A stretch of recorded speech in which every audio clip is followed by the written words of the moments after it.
तो इस सेमेस्टर में we are here for a very interesting subject, very latest technology.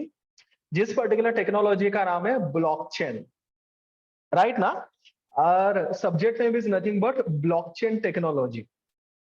अच्छा, ब्लॉकचेन क्या है? वैसे तो आज हम लोग स्टार्ट करने ही वाले हैं, लेकिन थोड़ा बहुत पहले ब्लॉकचेन के बारे में बता दूं। Now you all in final year, and जैसे मैं हमेशा बोलता हूँ, फाइनल ईयर स्टूडेंट को ना बेसिकली तीन चार टेक्नोलॉजी ऐसे, एज अ कंप्यूटर इंजीनियरिंग तीन चार टेक्नोलॉजी ऐसे हैं, उसमें से एक टेक्नोलॉजी के ऊपर तो आपको थोड़ा सा काम करना पड़ेगा बिफोर लिविंग योर इंजीनियरिंग। एक है उसमें से मशीन लर्निंग, दूसरा है ब्लॉकचेन, तीसरा है आर्टिफिशियल इंटेलिजेंस, एंड देन कुछ हद तक अगर हार्डवेयर वगैरह में ज्यादा इंटरेस्ट है तो आईओटी। ये तीन चार ऐसे टेक्नोलॉजी है स्टूडेंट जिसके ऊपर अपने को काम करना पड़ता है, एंड उसमें से एक बहुत ही इंपॉर्टेंट टेक्नोलॉजी हम लोग इस पर्टिकुलर सब्जेक्ट के अंदर पढ़ने वाले हैं, दैट इज ब्लॉकचेन। अच्छा, ब्लॉकचेन के बारे में बात करूं तो syllabus is very interesting. Syllabus के अंदर स्टार्टिंग के जो दो चैप्टर्स है थोड़े से थियोरी है, लेकिन यहाँ का थियोरी भी काफी लॉजिकल है। मॉड्यूल नंबर 3 से we are going to start with a new programming, Solidity programming बोलते हैं उसको। तो मॉड्यूल नंबर 3, 4, 5 ये जो है, in that we are using a Solidity programming. उसके अंदर जो प्रोग्राम्स लिखते हैं they are called as smart contracts. तो स्मार्ट कॉन्ट्रैक्ट कैसे बनाते हैं, वो प्रोग्रामिंग कैसे होता है, प्रोग्रामिंग का स्ट्रक्चर कैसे होता है, ये सब हम लोग अपने देखने वाले मॉड्यूल नंबर 3 से। तो आज हम लोग ब्लॉकचेन का बेसिक क्या है वो देखते हैं, and then maybe from next lecture we will start with our actual syllabus. Rather आज ही हम लोग अपने सिलेबस को भी स्टार्ट करने ही वाले हैं, लेकिन आज सब ब्लॉकचेन के बारे में बेसिक बेसिक चीजें देखेंगे।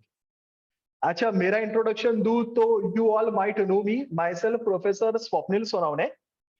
I am working as an assistant professor in Department of Computer Engineering at Vidyalankar Institute of Technology. And blockchain is my favorite subject. Rather, I am also doing my PhD in the same domain, blockchain technology. So my dear students, let me start with the subject. अच्छा, पहले subject start करने से पहले ना कुछ interesting facts देखते हैं, कुछ इंटरेस्टिंग चीजें देखते हैं। सबसे पहले देखते हैं ब्लॉकचेन क्यों बनाया गया था, उसके पीछे का थॉट प्रोसेस क्या था, एंड इसके अंदर कौन कौन से कंसेप्ट हैं जो अपरेंटली अपने को आगे जाके सब डिटेल में देखने। फाइन। तो अगर मेरा वॉइस क्लियर है तो shall I start sharing my screen? Am I audible to you clearly? Yes, sir. Yes yes. तो चलिए जरा स्क्रीन शेयर में करता हूँ, जरा मुझे फीडबैक दीजिए, मेरा स्क्रीन सबको विजिबल है क्या? Yes, sir. Yes, okay. तो let's start. Yes, we all know मेरे सब्जेक्ट का नाम है blockchain technology. It is there for computer engineering semester 7। Fine. Start करते हैं पहले ब्लॉकचेन क्यों चाहिए, क्यों बनाया गया blockchain. My dear students, blockchain is still very under developed technology, but trust me, आने वाले कुछ सालों में ब्लॉकचेन का काफी बड़ा बूम आने वाला है। स्टिल अभी भी हम लोग अपने डे टू डे लाइफ में ब्लॉकचेन को यूज नहीं कर रहे, या बहुत कम ऐसे एप्लीकेशंस हैं जहां पे ब्लॉकचेन करंटली यूज किया जाता है। बट ये इतना बेस्ट टेक्नोलॉजी है जो आने वाले बहुत सारे एप्लीकेशंस चेंज करने वाला है। माय डियर फ्रेंड्स, करंटली हम लोग जो यूज कर रहे हैं that is called as server based network, जो आपको मेरे स्क्रीन के लेफ्ट साइड में दिख रहा है। हाँ, हम लोग जो अभी डे टू डे लाइफ में यूज कर रहे हैं ना, that is nothing but server based network. Server based network को कभी कभी हम लोग सेंट्रलाइज्ड नेटवर्क भी बोलते हैं। इसको सेंट्रलाइज नेटवर्क बोलोगे तो भी चलेगा, इसको क्लाइंट सर्वर नेटवर्क बोलोगे तो भी चलेगा, या इसको सर्वर बेस्ड नेटवर्क बोलोगे तो भी चलेगा। सर्वर बेस्ड नेटवर्क मतलब क्या? आपके पास एक सिंगल सर्वर होता है और वो सर्वर से मेरे सारे क्लाइंट्स कनेक्टेड होते हैं। ऐसे पर्टिकुलर आर्किटेक्चर को मैं बोलता हूं server based network. The best example is bank. अभी let me take one example. For example, मैं हूं पर्सन ए, पर्सन ए को पर्सन बी को सपोज कुछ अमाउंट ट्रांसफर करना है। Suppose I am person A, I want to transfer 5,000 to person B. अभी कह रहे हैं आज के घड़ी में अगर मुझे पैसा ट्रांसफर करना है, मुझे कोई तो बैंकिंग एप्लीकेशन यूज करना पड़ता है ना, मे बी बैंक यूज करना पड़ता है, या गूगल पे यूज करना पड़ता है, या पेटीएम यूज करना पड़ता है, राइट ना स्टूडेंट? कहना है उनका सर्विस यूज करके पर्सन ए पर्सन बी को अमाउंट ट्रांसफर कर सकता है। ठीक है, वो अमाउंट ट्रांसफर रियल टाइम पे होता है, जल्दी होता है, सिक्योर होता है, दैट इज ओके। बट कहने से इस पर्टिकुलर कम्युनिकेशन का बस एक छोटा सा ड्रॉबैक है। अगर आपने नोटिस किया रहेगा, कहने से अगर मुझे मेरे दोस्त को पैसा भेजना है मेरे अकाउंट से, for sending that money, rather for sending my money, bank charges me the service charges. बराबर ना? कुछ छोटा सा सर्विस चार्जेस बैंक आपसे चार्ज करता है अगर आपको अमाउंट ट्रांसफर करना है तो अगर आप बैंकिंग सेक्टर की बात करूं, जो कि प्योरली सेंट्रलाइज सिस्टम है, हर सर्विस के लिए वो आपसे चार्ज करते हैं। अगर आप एटीएम से पैसा निकालते हो तो भी वो आपसे चार्ज करते हैं। अगर आपको चेकबुक इश्यू करना है, डेबिट कार्ड इश्यू करना है, क्रेडिट कार्ड इश्यू करना है, यूज करना है, तो उसके लिए भी चार्जेस होते हैं। So if I am using centralized system for providing the service, they are taking some charges from me. Banking का तो बस एक एग्जांपल है, ऐसे तो बहुत सारे एग्जांपल हम लोग अपने डे टू डे लाइफ में फेस कर रहे हैं। फॉर एग्जांपल अगर मैं बोलूं तो अमेजॉन, अगर मैं अमेजॉन से कोई भी पर्टिकुलर प्रोडक्ट परचेस कर रहा हूं, मेरा पूरा अमाउंट उस पर्टिकुलर सेलर को नहीं जाता। कहने से अमेजॉन उसमें से कुछ अमाउंट कट कर लेता है, राइट ना? जोमैटो की बात करूं तो जितना मैं जोमैटो को पे कर रहा हूं, थोड़ी उतना की उतना पूरा होटल को जाएगा। जोमैटो अपना सर्विस प्रोवाइड करने के लिए कुछ सर्विस चार्जेस लेगा। तो हर सर्वर, हर सेंट्रलाइज सिस्टम जो करंटली हम लोग यूज कर रहे हैं, वो अपना सर्विस प्रोवाइड करने के लिए अपने से चार्जेस लेता है। और यही बेसिक था ब्लॉकचेन बनाने के पीछे।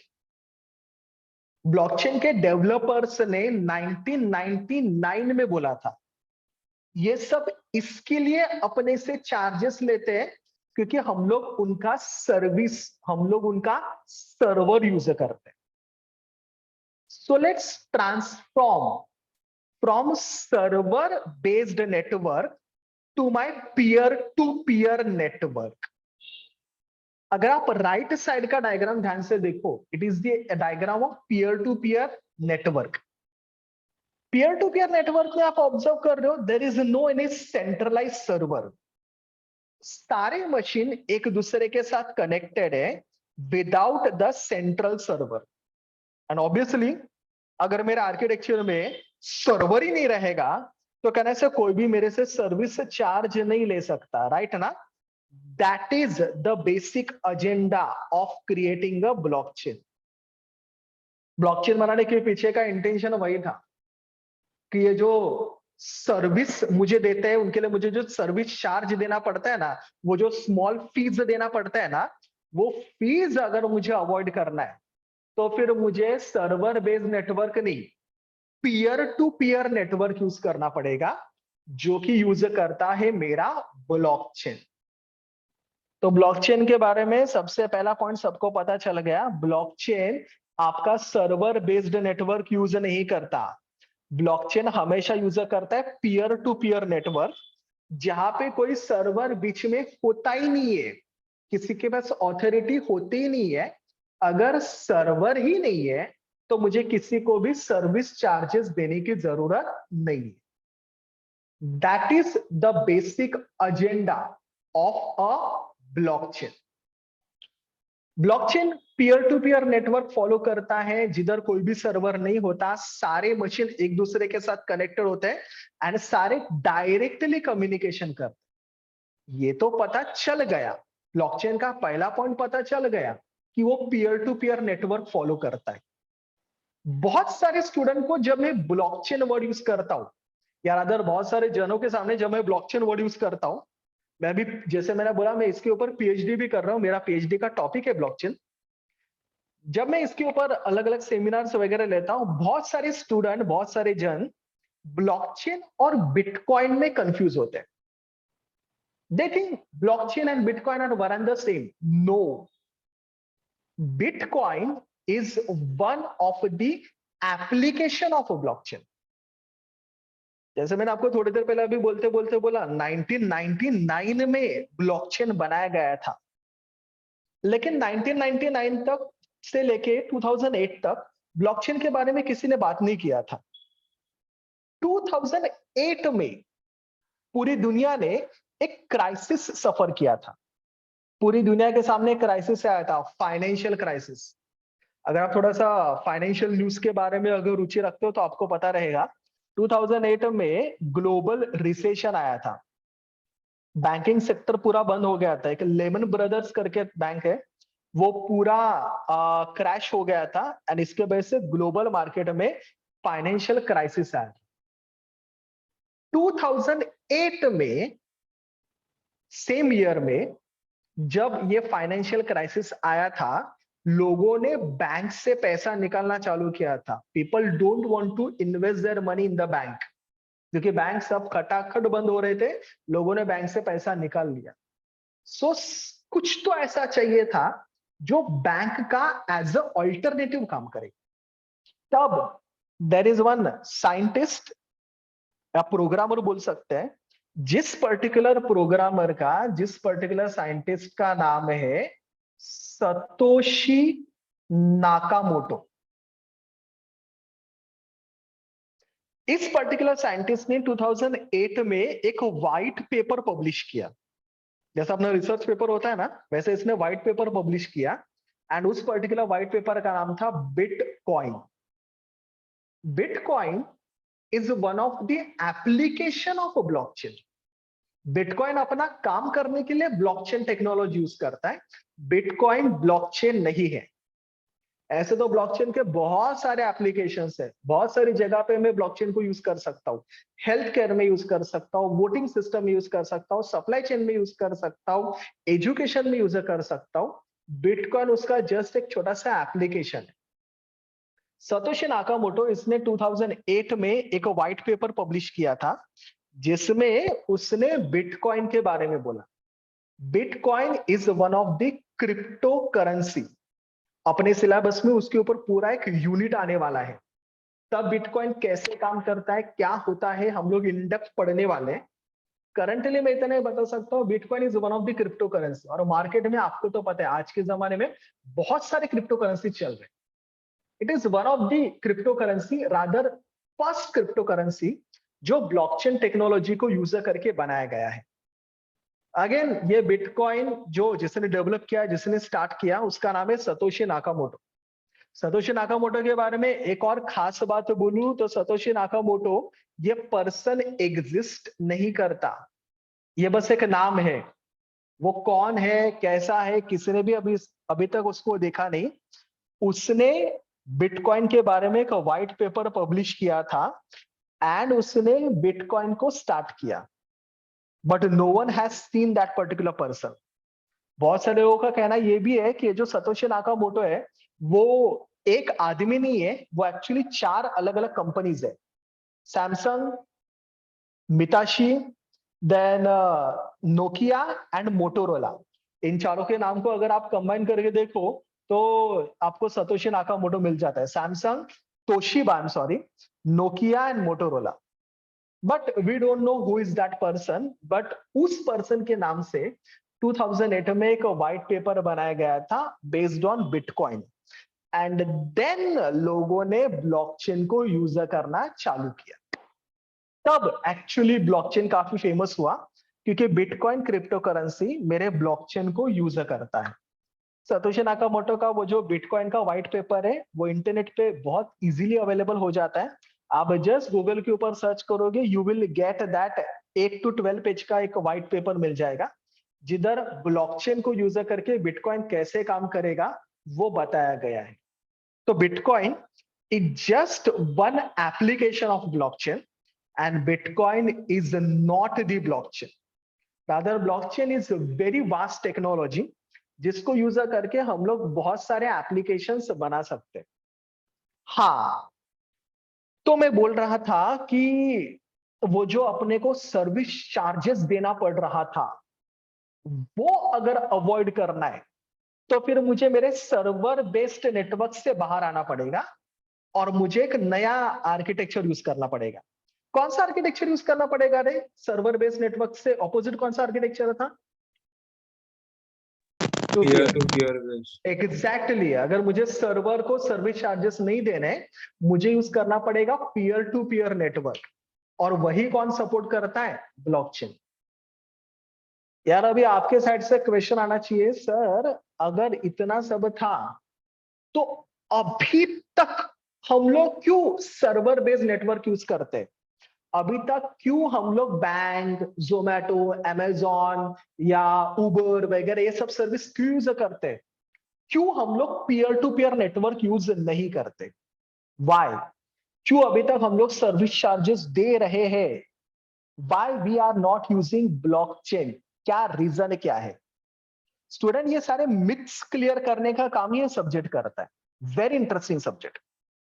मैं बोला था कि अभी तक हम लोग इन सारे सर्विसेज को इसके लिए यूज करते हैं क्योंकि ये सारे सर्विसेज, ये सारे सर्वर मुझे प्रोवाइड करते हैं trust. They are providing me trust. हाँ, अपने को उनके ऊपर ट्रस्ट है, राइट ना? मुझे पता है कि अगर मैंने बैंक के थ्रू ट्रांसफर किया तो मेरा अमाउंट सिक्योरली ट्रांसफर हो जाएगा। मुझे पता है अगर मैंने अमेजोन से प्रोडक्ट मंगाया तो यस, मेरे घर पे प्रोडक्ट पहुंच जाएगा। हम लोग कितने महंगे महंगे फोन वगैरह भी आजकल अमेजोन से मंगाते हैं। बहुत बार तो हम लोग उसका प्री पेमेंट भी कर देते हैं बिकॉज वी हैव ट्रस्ट कि भाई मैं पेमेंट कर भी दूं, वो प्रोडक्ट मेरे घर पे आ जाएगा। और अगर नहीं आया तो उसके कस्टमर केयर को फोन करके मैं गाली दे सकता हूँ, वो मुझे नेक्स्ट डे प्रोडक्ट दे देगा। We have trust on them, right ना? ये ट्रस्ट की वजह से हम लोग उनके सर्विसेज यूज करते हैं और उनको एडिशनल चार्जेस पे करते हैं। तो सर वो सारे सिस्टम मुझे सर्विस प्रोवाइड करते हैं, वो सारे सिस्टम मुझे ट्रस्ट प्रोवाइड करते हैं। क्या ब्लॉकचेन मुझे ट्रस्ट प्रोवाइड नहीं करता क्या? क्या पीयर टू पीयर सिस्टम मुझे ट्रस्ट प्रोवाइड नहीं करता क्या? The answer is yes. Even peer to peer system भी अपने को ट्रस्ट प्रोवाइड करता है। पीयर टू पीयर सिस्टम भी, ब्लॉकचेन भी ट्रस्ट वर्दी सिस्टम है। अभी क्वेश्चन ये उठता है, कैसे? उधर तो कोई सर्वर नहीं रहेगा, उधर तो सारे मेरे सेम लेवल के मशीन रहेंगे, तो कुछ गड़बड़ हुआ तो मैं पकड़ूंगा कैसे? फ्रॉड हुआ तो मैं आइडेंटिफाई कैसे करूंगा? उधर तो कोई सेंट्रलाइज सिस्टम होता नहीं है। कैसे? इसका आंसर है मेरा ब्लॉकचेन ट्रस्ट प्रोवाइड करने के लिए स्टूडेंट जो कॉन्सेप्ट यूज करता है, उस कॉन्सेप्ट का नाम है लेजर। अभी जरा थोड़ा सा डिफिकल्ट होने वाला है, मे बी नहीं समझेगा, कुछ नहीं समझेगा प्लीज लेट मी नो, मुझे उधर ही रोक दीजिए। मैंने बोला ब्लॉकचेन जो है, अभी पीयर टू पीयर मतलब ब्लॉकचेन, तो ब्लॉकचेन वर्ड यूज करते हैं। ब्लॉकचेन जो कि सेंट्रल सर्वर यूज नहीं करता, वो ट्रस्ट प्रोवाइड करने के लिए यूज करता है कंसेप्ट ऑफ लेजर। लेजर मतलब क्या? लेजर मतलब जिसके अंदर मैं डेटा को स्टोर कर सकता हूं, that is nothing but laser.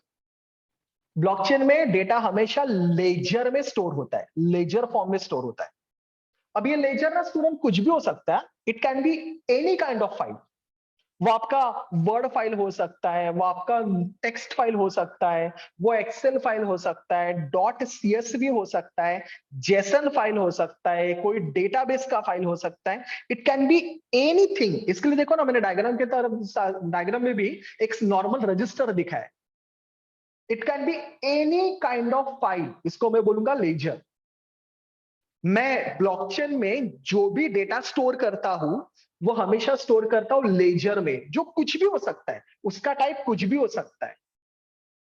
बस एक पॉइंट जो उसका हाईलाइट ये है, वो ये है कि एक बार डेटा लेजर के ऊपर आ गया उस डेटा को मैं चेंज, मॉडिफाई, ऑल्टर, डिलीट नहीं कर सकता। तो एक बार डेटा मेरे लेजर के ऊपर आ गया, data obviously time stamped data होता है, टाइमली डेटा स्टोर होता है लेजर के ऊपर। जैसे अपना वॉचमैन कैसे लेके बैठता है नीचे रजिस्टर, उधर कैसे टाइमली वो डेटा एंट्री करता है कौन कौन सोसाइटी में आया, वैसे ही एक बार डेटा लेजर के ऊपर आ गया, मैं उसको चेंज या डिलीट नहीं कर सकता। That is the major property of ledger. तो ब्लॉकचेन के अंदर जो भी डेटा होता है वो हमेशा स्टोर होता है लेजर फॉर्मेट में। टाइप कुछ भी हो सकता है, बस एक बार आ गया तो आप उसको चेंज नहीं कर सकते। सर अगर किसी ने चेंज किया तो नहीं कर सकते। क्यों नहीं कर सकते पता है स्टूडेंट? क्योंकि वो जो लेजर होता है ना स्टूडेंट, वो डिस्ट्रीब्यूटेड लेजर होता है। Wait wait wait wait, distributed ledger मतलब क्या सर? डिस्ट्रीब्यूटेड लेजर मतलब लेजर का कॉपी किसी एक बंदे के पास नहीं होता। जो भी आपका लेजर है, जो भी आपका डेटा है, वो हमेशा रेप्लिकेटेड होता है। जितने यूजर, सबके पास सेम लेजर का कॉपी रहेगा। तो मेरे पास जो रजिस्टर है वो एक वॉचमैन के पास नहीं रहेगा, सबके पास रहेगा, सारे मेंबर्स के पास रहेगा। इसके लिए इसको बोलते हैं डिस्ट्रीब्यूटेड लेजर। और ऐसा भी नहीं है एक के पास दूसरा रहेगा, दूसरे के पास बचा हुआ रहेगा, नहीं, सेम लेजर का आइडेंटिकल कॉपी जितने भी तुम्हारे यूजर्स है सारे मशीन्स में रहेगा। सर इससे क्या होगा? इससे ये होगा, अगर मेरा कोई पर्टिकुलर बंदा फ्रॉड है, फॉर एग्जांपल ये जो मैं हाईलाइट कर रहा हूं, सपोज वो बंदा मेरा फ्रॉड है, अगर उसने मेरे लेजर के अंदर कुछ भी चेंज किया, अगर उसने मेरे लेजर के अंदर कुछ भी फ्रॉड करने का अटेम्प्ट किया, कहने से उसका लेजर का कॉपी बाकी लोगों के पास जो लेजर है उनसे अलग रहेगा। अगर उसका कॉपी बाकी लोगों से अलग है तो कहने से वो चेंज, वो फ्रॉड इजीली आइडेंटिफाई हो सकता है। And because of this we will get the trust in blockchain. तो ब्लॉकचेन में क्या है पता है? सबके पास पैसा रहेगा लेकिन कोई पैसे को छू नहीं सकता। सबके पास लेजर रहेगा but no one can able to alter that ledger. क्योंकि किसी ने भी लेजर को मॉडिफाई करने की कोशिश की, that can be easily detected, easily identified, and as per blockchain network rule, वो जो फ्रॉडुलेंट यूजर है उसको हम लोग नेटवर्क के बाहर निकाल सकते हैं। सो ये प्रॉपर्टी मेरे नेटवर्क में लाता है ट्रस्ट। इस पर्टिकुलर प्रॉपर्टी को हम लोग बोलते हैं इम्यूटेबिलिटी। याद है जावा में पढ़ाया करता था, स्ट्रिंग्स आर इम्यूटेबल, मतलब स्ट्रिंग्स को चेंज नहीं कर सकते। सेम ब्लॉकचेन के अंदर जो भी डेटा होता है, डेटा तो आप भी जानते हो, मैं भी जानता हूं, हमेशा लेजर फॉर्म में होता है, लेकिन जो भी डेटा होता है उसको मैं चेंज नहीं कर सकता।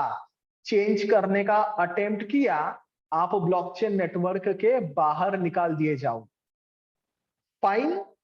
तो जैसे मैंने बोला, डेटा होता है स्टोर लेजर में, लेकिन सर जैसे बीबीएमएस में हमने पढ़ा था कि डेटा एक नॉर्मल टेबल फॉर्म में स्टोर होता है या किसी और फॉर्म में स्टोर होता है, यहां पे डेटा किस में स्टोर होता है?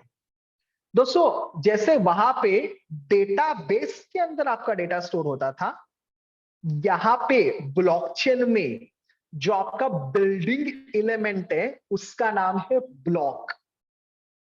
तो block is the building block जिसके अंदर आपके सारे लेजर्स स्टोर होते हैं। तो सारे लेजर्स एक यूनिट के अंदर स्टोर होते हैं, जिस यूनिट को मैं बोलता हूं ब्लॉक। तो आपका लेजर मतलब आपके सारे ट्रांजैक्शन, आपका सारा डेटा हमेशा स्टोर होता है ब्लॉक के अंदर। अच्छा सर, डेटा ब्लॉक के अंदर स्टोर होता है, ओके। क्या सारा डेटा एक ब्लॉक के अंदर स्टोर होता है? नहीं। जैसे आपके डेटाबेस का कैपेसिटी होता है, वैसे ब्लॉक का भी कैपेसिटी होता है। एक ब्लॉक के अंदर ना स्टूडेंट, मैं specific number of transaction he store कर सकता हूं, मतलब मैं specific number of data he store कर सकता हूं। जैसे मेरे ब्लॉक के अंदर स्पेसिफिक नंबर ऑफ डेटा आ गया, स्पेसिफिक अमाउंट ऑफ ट्रांजैक्शन आ गए, मेरा ब्लॉक बन जाता है। नेक्स्ट ट्रांजैक्शन के लिए, नए डेटा के लिए मुझे नया ब्लॉक बनाना पड़ा। तो ऐसा नहीं है कि ब्लॉकचेन के अंदर सिर्फ एक ही ब्लॉक रहेगा, there may be multiple blocks, और हर ब्लॉक के अंदर बहुत सारे ट्रांजैक्शन, बहुत सारा डेटा हो सकता है। जैसे जैसे ट्रांजैक्शन बढ़ते जाएंगे, ब्लॉक्स भी बनते जाएंगे, और वो सारे ब्लॉक्स एक दूसरे के साथ कनेक्टेड होते हैं, which create my blockchain structure. सबको समझा मैंने क्या बोला?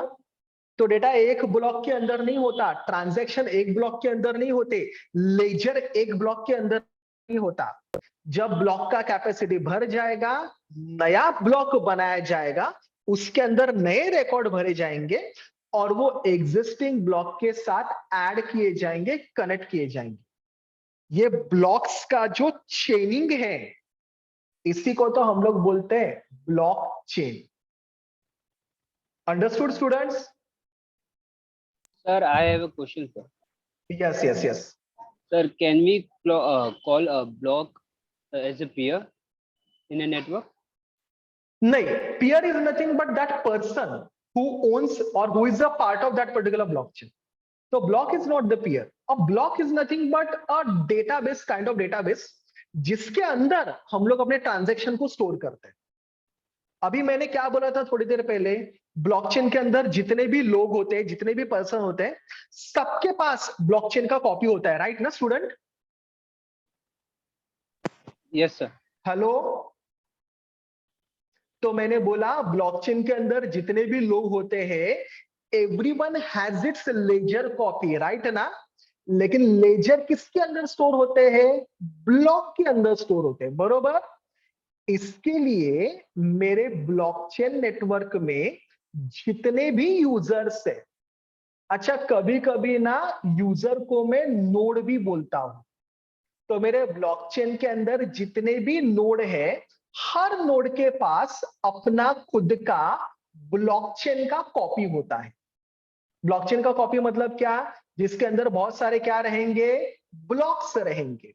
जो पहले नोड के पास ब्लॉक है, वही दूसरे नोड के पास भी रहेंगे, वही तीसरे के पास भी रहेंगे, वही चौथे के पास भी रहेंगे, वही सबके पास रहेंगे।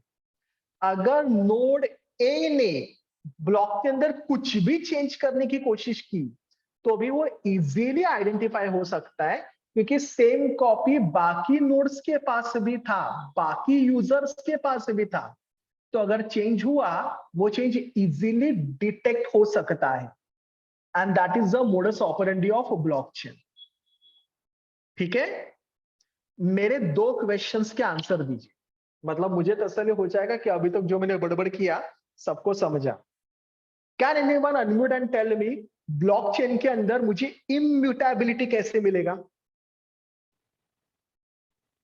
Why blockchain data is called as immutable data? Change किया तो बाकी सबके पास भी वही कॉपी होती है, तो उनको रियलाइज हो जाता है। बरोबर। इट्स लाइक आपने एक चैप्टर लिखा है नोटबुक के अंदर, और सबने नोटबुक के अंदर वो चैप्टर लिखा है। अगर आपने एक भी उसके अंदर चेंज किया, तो वो बाकी सबसे अलग हो जाएगा ना, तो वो इजीली रेक्टिफाई हो सकता है, इजीली आइडेंटिफाई हो सकता है, which creates the immutability in blockchain. हम लोग ब्लॉकचेन के अंदर का डेटा चेंज नहीं कर सकते। Am I clear? Yes, sir. Yes, sir. दूसरा, मुझे बोलो डेटा तो स्टोर होता है लेजर के फॉर्म में, बरोबर? लेजर्स किसके अंदर स्टोर होते हैं? लेजर मतलब ट्रांजैक्शन, किसके अंदर स्टोर होते हैं? ब्लॉक, बरोबर? टोटल ब्लॉकचेन के अंदर कितने ब्लॉक्स बन सकते हैं? सर बहुत सारे ब्लॉक्स बन सकते हैं, ऐसा कोई फिक्स नंबर नहीं है। जैसे एक ब्लॉक का कैपेसिटी हो जाएगा, हम लोग कहने से नए ट्रांजैक्शन नए ब्लॉक के अंदर स्टोर करेंगे और उसको प्रीवियस ब्लॉक के साथ ऐड करेंगे। याद है डेटा स्ट्रक्चर में हम लोग लिंक लिस्ट पढ़ा करते थे, वहां पे किसे नोड्स एक दूसरे के साथ कनेक्टेड होते हैं, वैसे इधर ब्लॉक्स एक दूसरे के साथ कनेक्टेड होते हैं। एंड जो ब्लॉकचेन का पूरा की पूरा कॉपी है, कहने से वो सारे नोड्स के अंदर होता है। तो किसी भी नोड ने ब्लॉक के अंदर एक छोटू सा भी चेंज किया, that can be easily identified, and in that case depending upon the set rules, उस पर्टिकुलर नोड को हम लोग ब्लॉकचेन नेटवर्क के बाहर निकाल सकते हैं, which creates the trust factor in case of blockchain. इधर कोई सेंट्रल अथॉरिटी तो है नहीं ना, तो यहाँ पे ये ब्लॉकचेन कॉन्सेप्ट यूजर करके हम लोग ट्रस्ट एस्टैब्लिश कर सकते हैं। Am I clear students? Yes, sir. Yes, sir. Every block may have different size. ऐसा नेसेसरी नहीं कि हर ब्लॉक का साइज सेम ही होना चाहिए, हर ब्लॉक का साइज अलग अलग हो सकता है। वो नेटवर्क को डिसाइड करना पड़ता है कि भाई हाँ बस इतना हुआ, अभी नया ब्लॉक बनाना चालू करता हूं। तो इट में इतना फर्क नहीं रहता, बट इट में वैरीज, हर ब्लॉक का साइज थोड़ा बहुत अलग अलग हो सकता है। सो that is nothing but a blockchain. अच्छा, ब्लॉकचेन में डेटा कैसे स्टोर होता है वो तो मेरे सारे स्टूडेंट को पता चल गया। डेटा लेजर में स्टोर होता है, लेजर ब्लॉक्स के अंदर जाते हैं, ब्लॉक्स मल्टीपल बनते जाएंगे, एक दूसरे से कनेक्टेड होते जाएंगे, और हर नोड के पास उसका खुद का ब्लॉकचेन का कॉपी रहेगा। खुद का ब्लॉकचेन का कॉपी रहेगा मतलब वो जो कॉपी रहेगा वो हर नोड के पास रहेगा, but every node has its own replicated copy, so that भले उसके पास है वो उसके अंदर कुछ भी चेंज नहीं कर सकता। तो सर ये सब तो ठीक है, कैसे स्टोर हुआ वो तो पता चला। अभी मुझे मेरे ब्लॉकचेन के अंदर कोई भी ट्रांजैक्शन करना है, कोई भी ऑपरेशन करना है, कोई भी कैलकुलेशन करना है, या फॉर एग्जांपल अगर बैंकिंग सेक्टर है, मुझे सपोज मैं ब्लॉकचेन का एक नोड हूं, मेरा दोस्त एक दूसरा नोड है, मुझे कुछ कॉइन्स, मुझे कुछ पैसा मेरे दोस्त को ट्रांसफर करना है। तो यहां पे हम लोग कैसे कर सकते हैं, कैसे ट्रांसफर होता है अमाउंट, कैसे ब्लॉकचेन अपना काम करता है वो देखते हैं। स्टूडेंट अगर आप मेरे नेक्स्ट डायग्राम को अच्छे से देखो तो आपको ब्लॉकचेन का वर्किंग पता चल जाता है। For example suppose node A, ये है मेरा नोड ए, सपोज ये है मेरा node B, this is my node B. Suppose node A node B को कुछ अमाउंट ट्रांसफर करना चाहता है, सपोज मैं मेरे फ्रेंड को 5000 ट्रांसफर करना चाहता हूं। We both are in the same network. आप जो भी ट्रांजैक्शन करते हो सेम नेटवर्क के नोड के साथ ही कर सकते हो। एक नेटवर्क का नोड दूसरे नेटवर्क के नोड के साथ ट्रांजैक्शन नहीं कर सकता।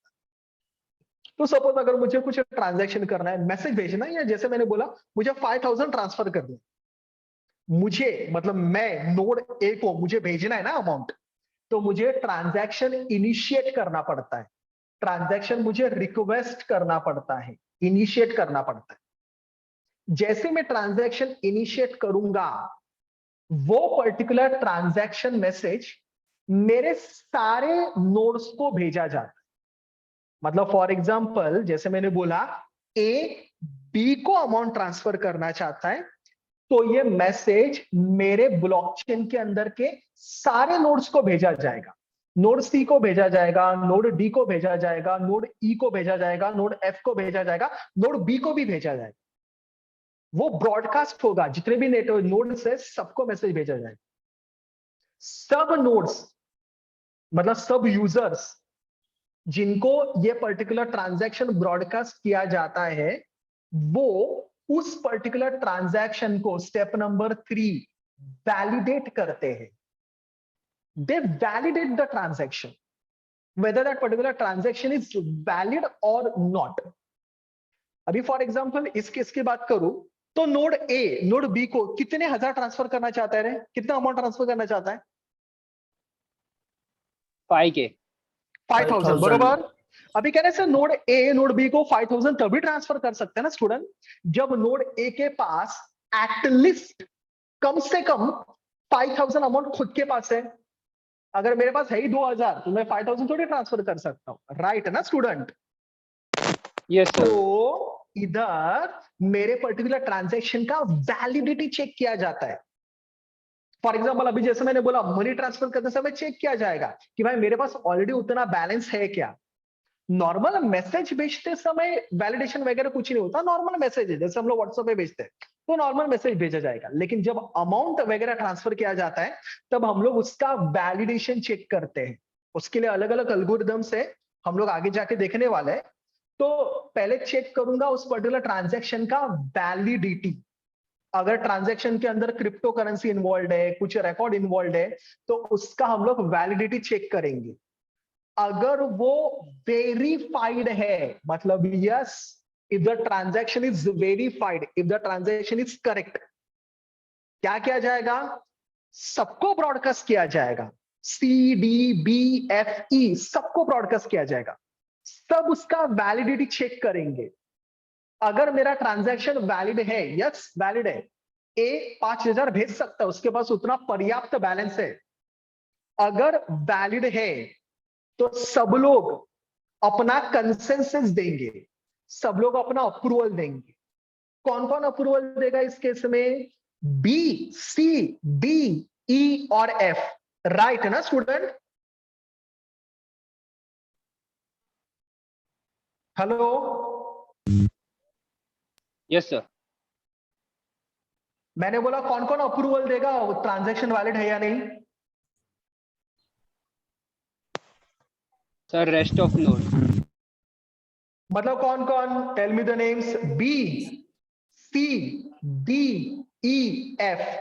अगर C, transaction D, E, valid, F. बरोबर, अगर ट्रांजैक्शन वैलिड है तो मुझे अपना अप्रूवल देंगे। अभी आपको इधर थोड़ा सा आउट ऑफ द बॉक्स जाके बोलता हूं। अंदर की बात बोलूं तो मुझे सारे नोड्स का अप्रूवल जरूरत नहीं होता। मोर देन 51% नोड का अगर अप्रूवल आ गया, मतलब समझ में आता है क्या? ऑलमोस्ट आधे से ज्यादा नोड का अगर अप्रूवल आ गया, इट सीम्स कि मेरा पर्टिकुलर ट्रांजैक्शन वैलिड है। जैसी मेरा ट्रांजैक्शन वैलिड है, वेरीफाई हो गया, वो ट्रांजैक्शन को मैं बाकी ट्रांजैक्शन के साथ कंबाइन करूंगा। ऐसे एक ट्रांजैक्शन है ना, ऐसे तो बहुत सारे ट्रांजैक्शन भी हो सकते हैं। तो सारे ट्रांजैक्शन एक दूसरे के साथ कंबाइन किए जाते हैं। जैसे मैंने आपको थोड़ी देर पहले बोला, ट्रांजैक्शन को कंबाइन करके ट्रांजैक्शन को स्टोर किया जाता है मेरे ब्लॉक के अंदर, एंड ब्लॉक के अंदर स्टोर करने के बाद वो मेरे ब्लॉकचेन में ऐड किया जाता है। एंड जैसे मैंने बोला, ब्लॉकचेन के अंदर ऐड कर दिया मतलब वो ट्रांजैक्शन बन जाता है परमानेंट। अभी उस पर्टिकुलर ट्रांजैक्शन के अंदर मैं कुछ भी चेंजेस नहीं कर सकता। ट्रांजैक्शन मेरा परफॉर्म किया जाएगा, ट्रांजैक्शन फिनिश किया जाएगा, मतलब ए के अकाउंट से 5000 बी के अकाउंट में ट्रांसफर हो जाएंगे। हैव यू नोटिस, इधर मैंने कोई भी सेंट्रल अथॉरिटी यूज नहीं किया, किसी एक बंदे के पास पावर नहीं था, सबने अपना पावर यूटिलाइज किया एंड मेरा ट्रांजैक्शन परफॉर्म हो गया। सो that is how my transaction will be performed in blockchain. You understood this diagram? अगर ये डायग्राम क्लियर है तो फिर हम लोग अपने सिलेबस का पहला डेफिनेशन पढ़ सकते हैं, what is blockchain. Is this clear everyone? Feedback दीजिए मुझे please. Yes, sir. Yes, sir. तो मेरी हेल्प करो जरा, फटाफट मुझे आंसर दो। अगर ए को बी को 5000 ट्रांसफर करना था तो पहले ए ट्रांजैक्शन को क्या करेगा? इनिशिएट करेगा, राइट ना? Yes, sir. इनिशिएट करने के बाद क्या अमाउंट डायरेक्ट ट्रांसफर किया जाएगा क्या? नहीं। स्टेप 2 क्या होता है आप मुझे बोलो, चलो। Sir, validate. बरोबर, मतलब वो कहना है ट्रांजैक्शन बाकी सारे नोड्स को ब्रॉडकास्ट किया जाएगा, यस और नो? Yes, sir. सारे नोड्स कहने से उसको वेरीफाई करेंगे, अगर वेरीफाई हुआ तो वो ट्रांजैक्शन ऐसे बाकी बहुत सारे ट्रांजैक्शन रहेंगे ना, उनके साथ कंबाइन किया जाएगा। कंबाइन किसके अंदर किया जाएगा, किसके अंदर भरा जाएगा? ब्लॉक के अंदर sir. और कहने से वो ब्लॉकचेन के अंदर ऐड होगा, मतलब मेरा ट्रांजैक्शन हो जाएगा फिनिश्ड, ट्रांजैक्शन हो जाएगा perform. Am I clear everyone? Yes sir. तो कुछ इस तरीके से मेरा ब्लॉकचेन या बेसिक ब्लॉकचेन अपना काम करता है। यार ये जो मैं बोल रहा हूं ना, वो ब्लॉकचेन का बेसिक वर्किंग है। अगेन आपको अंदर की बात बोलूं तो पूरे सिलेबस में हम लोग ब्लॉकचेन के बहुत सारे अलग अलग टाइप्स पढ़ने वाले हैं। हर टाइप का काम करने का तरीका अलग अलग होता है। इथेरियम ब्लॉकचेन है, उसका काम करने का तरीका अलग होता है। हाइपरलेजर है, उसका काम करने का तरीका अलग होता है। बट एक बेसिक बोलूं तो कुछ इस तरह से मेरा ब्लॉकचेन अपना काम करता है। इस डायग्राम को अगर मैं अच्छे से समझ रहा हूं तो मैं बोल सकता हूं कि मेरे ब्लॉकचेन के ऊपर ये सारे बेसिक ऑपरेशंस परफॉर्म होते हैं। पहला, broadcasting transactions. Can anyone please unmute and tell me, transaction broadcast कब होता है रे?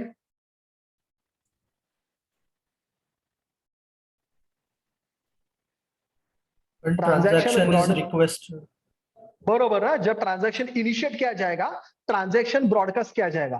किसको ब्रॉडकास्ट किया जाएगा ट्रांजैक्शन?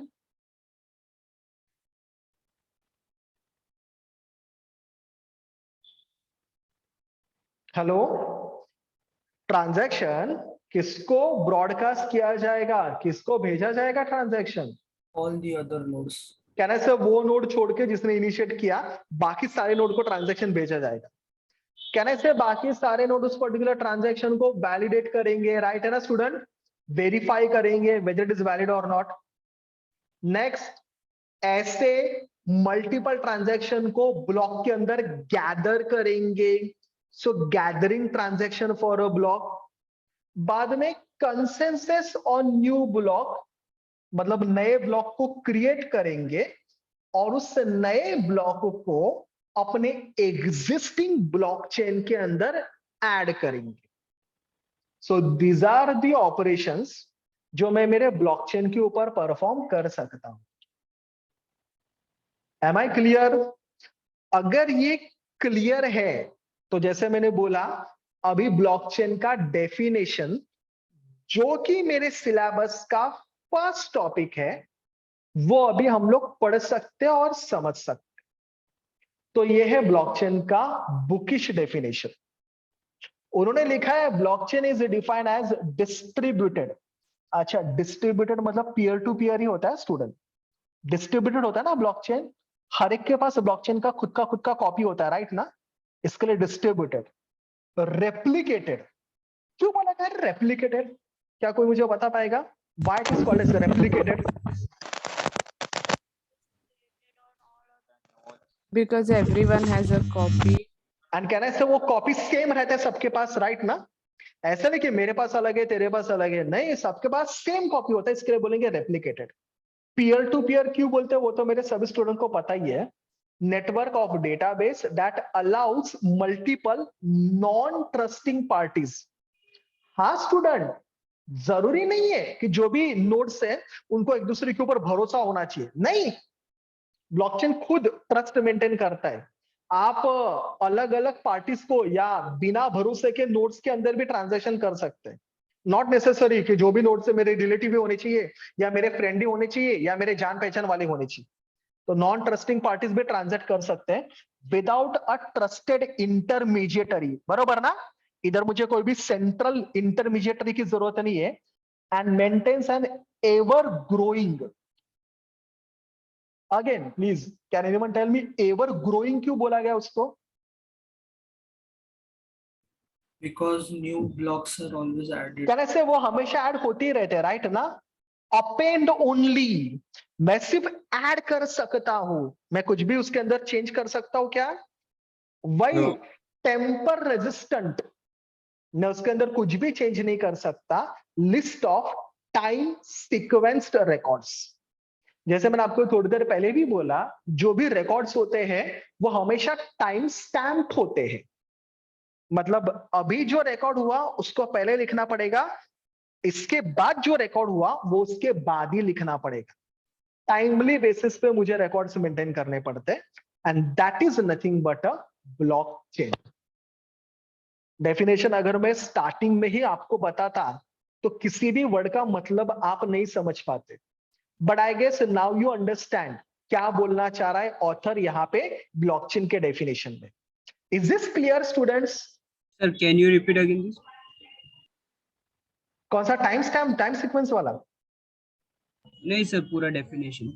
मैंने बोला डिस्ट्रीब्यूटेड इसके लिए क्योंकि हर एक के पास कॉपी होता है, रेप्लिकेटेड सेम कॉपी होता है, पीयर टू पीयर क्योंकि कोई भी सेंट्रल अथॉरिटी नहीं है, मल्टीपल नॉन ट्रस्टिंग पार्टीज मतलब जो नोड्स है वो एक दूसरे के ऊपर ट्रस्ट नहीं रहेगा तो भी चलेगा, एक दूसरे के रिलेटिव नहीं रहेंगे तो भी चलेगा, अलग अलग रहेंगे तो भी चलेगा, विदाउट इंटरमीडिएटरी मतलब कोई भी सेंट्रल अथॉरिटी नहीं रहेगा, एवर ग्रोइंग क्योंकि ब्लॉकचेन हमेशा बढ़ता जाता है, जैसे ट्रांजैक्शन आते जाएंगे ब्लॉक्स बनते जाएंगे, ऐड होते जाएंगे, अप एंड ओनली मैं सिर्फ ऐड कर सकता हूं, टेम्पर रेजिस्टेंट मैं अंदर का डेटा चेंज नहीं कर सकता, और टाइम सीक्वेंस्ड जो भी डेटा होता है वो हमेशा टाइमली स्टोर होता है, इसलिए उसको बोलेंगे टाइम सीक्वेंस्ड।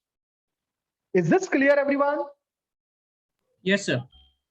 चलिए एक जरा फीडबैक दो मुझे क्विकली, अगर क्लियर है तो चैट विंडो पे क्लियर मैसेज डाल दीजिए, एंड देन मैं आपको बताता हूं आपको आपके नोटबुक के अंदर क्या लिखना है। चलिए चैट विंडो पे मैसेज डाल दीजिए मुझे।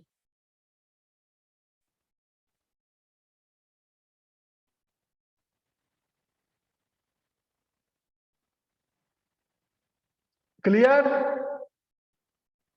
ओके, देखिए नया टेक्नोलॉजी है, मैं तो अपना फुल बेस्ट देने का अटेम्प्ट करूंगा।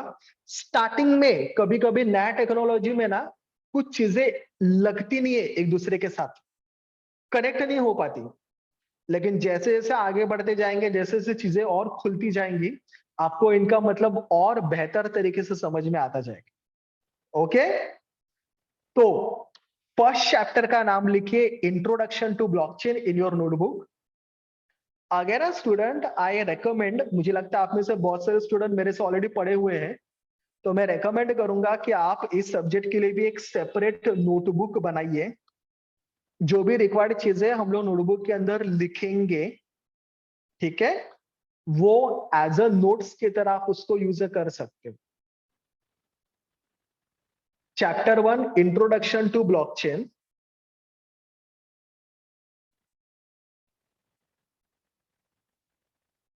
एंड अंदर पहला टॉपिक लिखिए definition of a blockchain.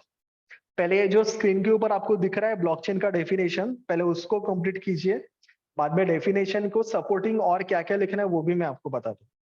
Complete कीजिए पहले डेफिनेशन ऑफ ब्लॉकचेन। इस डेफिनेशन के बाद आपको निकालना है ये डायग्राम। डायग्राम मतलब ऐसे स्ट्रक्चर बनाने की जरूरत नहीं है।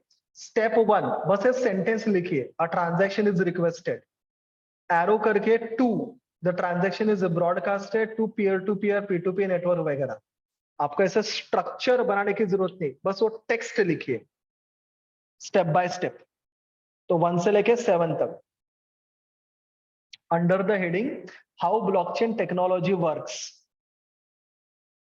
It is a part of same answer. If they ask you definition of blockchain, आपको डेफिनेशन के साथ ये वर्किंग भी बताना है। जो भी ट्रांजैक्शन होते हैं वो एनोनिमस ही होते हैं। एनोनिमस मतलब क्या?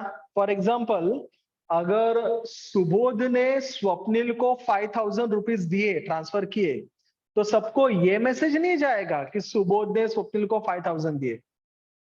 Rather than giving the name, उसका वो पब्लिक की डिस्प्ले करेगा कि एक एक्स पब्लिक की वाले नोड ने एक वाई पब्लिक की वाले नोड को 5,000 ट्रांसफर किया।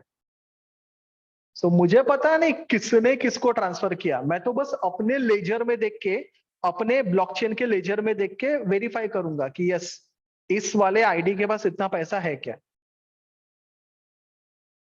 तो name will not get shown, there public key will get shown. आप वो डायग्राम बिग्राम मत बनाते बैठिए, आपको बस 1 और उसके सामने टेक्स्ट, 2 उसके सामने उसका टेक्स्ट एरो के साथ बनाना है, दैट्स इट। एक फ्लो दिखाना है बस। तो it is a part of same answer only. If they ask you define blockchain और write a short note on blockchain और एक्सप्लेन ब्लॉकचेन, पहला डेफिनेशन, बाद में ये वर्किंग का स्ट्रक्चर, एंड इसके बाद सेम आंसर में तीसरा आपको लिखना है बेसिक ऑपरेशंस ऑन ब्लॉकचेन। तो ये जो लिस्ट है बस एक के नीचे लिख दीजिए, these are the basic operations on blockchain. तो आपने क्वेश्चन क्या बोला था, मतलब ये आंसर लिखने के लिए? Define blockchain, explain blockchain, short note on blockchain, okay तीनों का आंसर सेम आएगा। पहला डेफिनेशन, बाद में वर्किंग, एंड देन ऑपरेशंस, जो अभी आपको दिख रहे हैं। Sir for 5 marks 10 marks? Normally 4 to 5 marks के लिए पूछा जाए। Okay sir, thank you sir. चलिए, शैल आई प्रोसीड फर्दर? हुआ सबका लिख के? Yes, sir. Okay, so student, ये मेरे सिलेबस का पहला टॉपिक था, डेफिनेशन ऑफ ब्लॉकचेन। ठीक है, सिलेबस मैंने बनाया है तो सिलेबस के थ्रू ही जाएंगे, मेरी प्रॉपर सिलेबस। आगे बढ़ते हैं। ब्लॉकचेन क्या है वो तो एक बेसिक सबको समझ में आ गया। इसके बाद अभी ब्लॉकचेन को यूज करते समय अपने को कुछ टर्म्स यूज करने पड़ेंगे। उनको ब्लॉकचेन के टर्म्स बोलूंगा तो भी चलेगा, या उनको मैं ब्लॉकचेन के कंपोनेंट्स बोलूंगा तो भी चलेगा। मेरा नेक्स्ट टॉपिक वही है, कंपोनेंट्स ऑफ ब्लॉकचेन। अभी जरा ध्यान दीजिए, अभी टॉपिक डिफिकल्ट बनेगा। Blockchain, let me tell you, आपके सारे टेक्नोलॉजी में सबसे डिफिकल्ट टेक्नोलॉजी माना जाता है। मशीन लर्निंग, आईओटी, बाद में आपका एआई, सबके साथ कंपेयर करूं तो blockchain is the most difficult subject, most difficult technology. बहुत कम डेवलपर्स है जो ब्लॉकचेन के ऊपर काम करते हैं। ठीक है, स्टार्ट करते हैं components of blockchain. Components of blockchain मतलब क्या? एक ब्लॉकचेन के ओवरऑल बिहेवियर में कौन कौन से टर्म्स यूज किए जाते हैं, they are nothing but the component. जैसे कि ब्लॉकचेन के वर्किंग में जो सबसे कॉमन टर्म यूज किया जाता है, that is nothing but node. अभी मुझे लगता है अभी तक मैंने जो डिस्कशन किया उसके अंदर मैंने भी नोड ये वर्ड 2-3 बार यूज किया था। तो can you guys tell me what is node? Node मतलब क्या? What is Particular node? user in that environment. Exactly, perfect. Can I say node is nothing but the user जो blockchain में participate कर रहा है, उसको मैं बोलूंगा नोड। अरे हाँ या ना? Yes sir. तो ऐसा कोई भी यूजर, अभी यूजर बोलूंगा तो भी चलेगा, कंप्यूटर बोलूंगा तो भी चलेगा, मोबाइल बोलूंगा तो भी चलेगा, anyone who is participating in blockchain is nothing but a node। And आपको तो पता है ना, मेरे हर नोड के पास मेरे ब्लॉकचेन का एक पूरा की पूरा कॉपी होता है, राइट ना स्टूडेंट? ऐसा नोड, ऐसा सिस्टम जिसके अंदर ब्लॉकचेन का पूरा कॉपी अवेलेबल है, उस पर्टिकुलर बंदे को, पर्सन को, सिस्टम को मैं बोलूंगा नोड। नोड के टोटल 2 टाइप्स होते हैं। The first type of node is nothing but full node. यार ये जो मैंने अभी आपको बोला ना, that is the example of full node. Full node मतलब वो नोड जिसके पास ब्लॉकचेन का पूरा की पूरा कॉपी रहेगा। He has the entire copy of a blockchain. Obviously बाकी सारे नोड्स के पास भी रहेगा, ये तो आपको पहले से पता ही है। लेकिन फुल नोड मतलब वो जिसके अंदर ब्लॉकचेन का पूरा कॉपी रहेगा, मतलब जिसके मशीन में सारे ब्लॉक्स रहेंगे, उनके अंदर सारे ट्रांजैक्शन रहेंगे। ऐसे नोड को मैं बोलता हूं फुल नोड। फुल नोड जो है वो ब्लॉकचेन के अंदर टोटल 3 काम करता है। सबसे पहले वो ट्रांजैक्शन को प्रोसेसिंग करेगा। ट्रांजैक्शन को प्रोसेसिंग करेगा मतलब ट्रांजैक्शन इनिशिएट कर सकता है। जैसे अपने थोड़ी देर वाले एग्जांपल में कैसे ए ने बोला मुझे 5000 ट्रांसफर करने, तो ए वाज द इनिशिएटर ना, ए ने ट्रांजैक्शन प्रोसेस किया ना, तो full node can process the transaction. दूसरा, अगर वो इनिशिएटर नहीं है तो वो मेरे पर्टिकुलर ट्रांजैक्शन को वैलिडेट भी कर सकता है।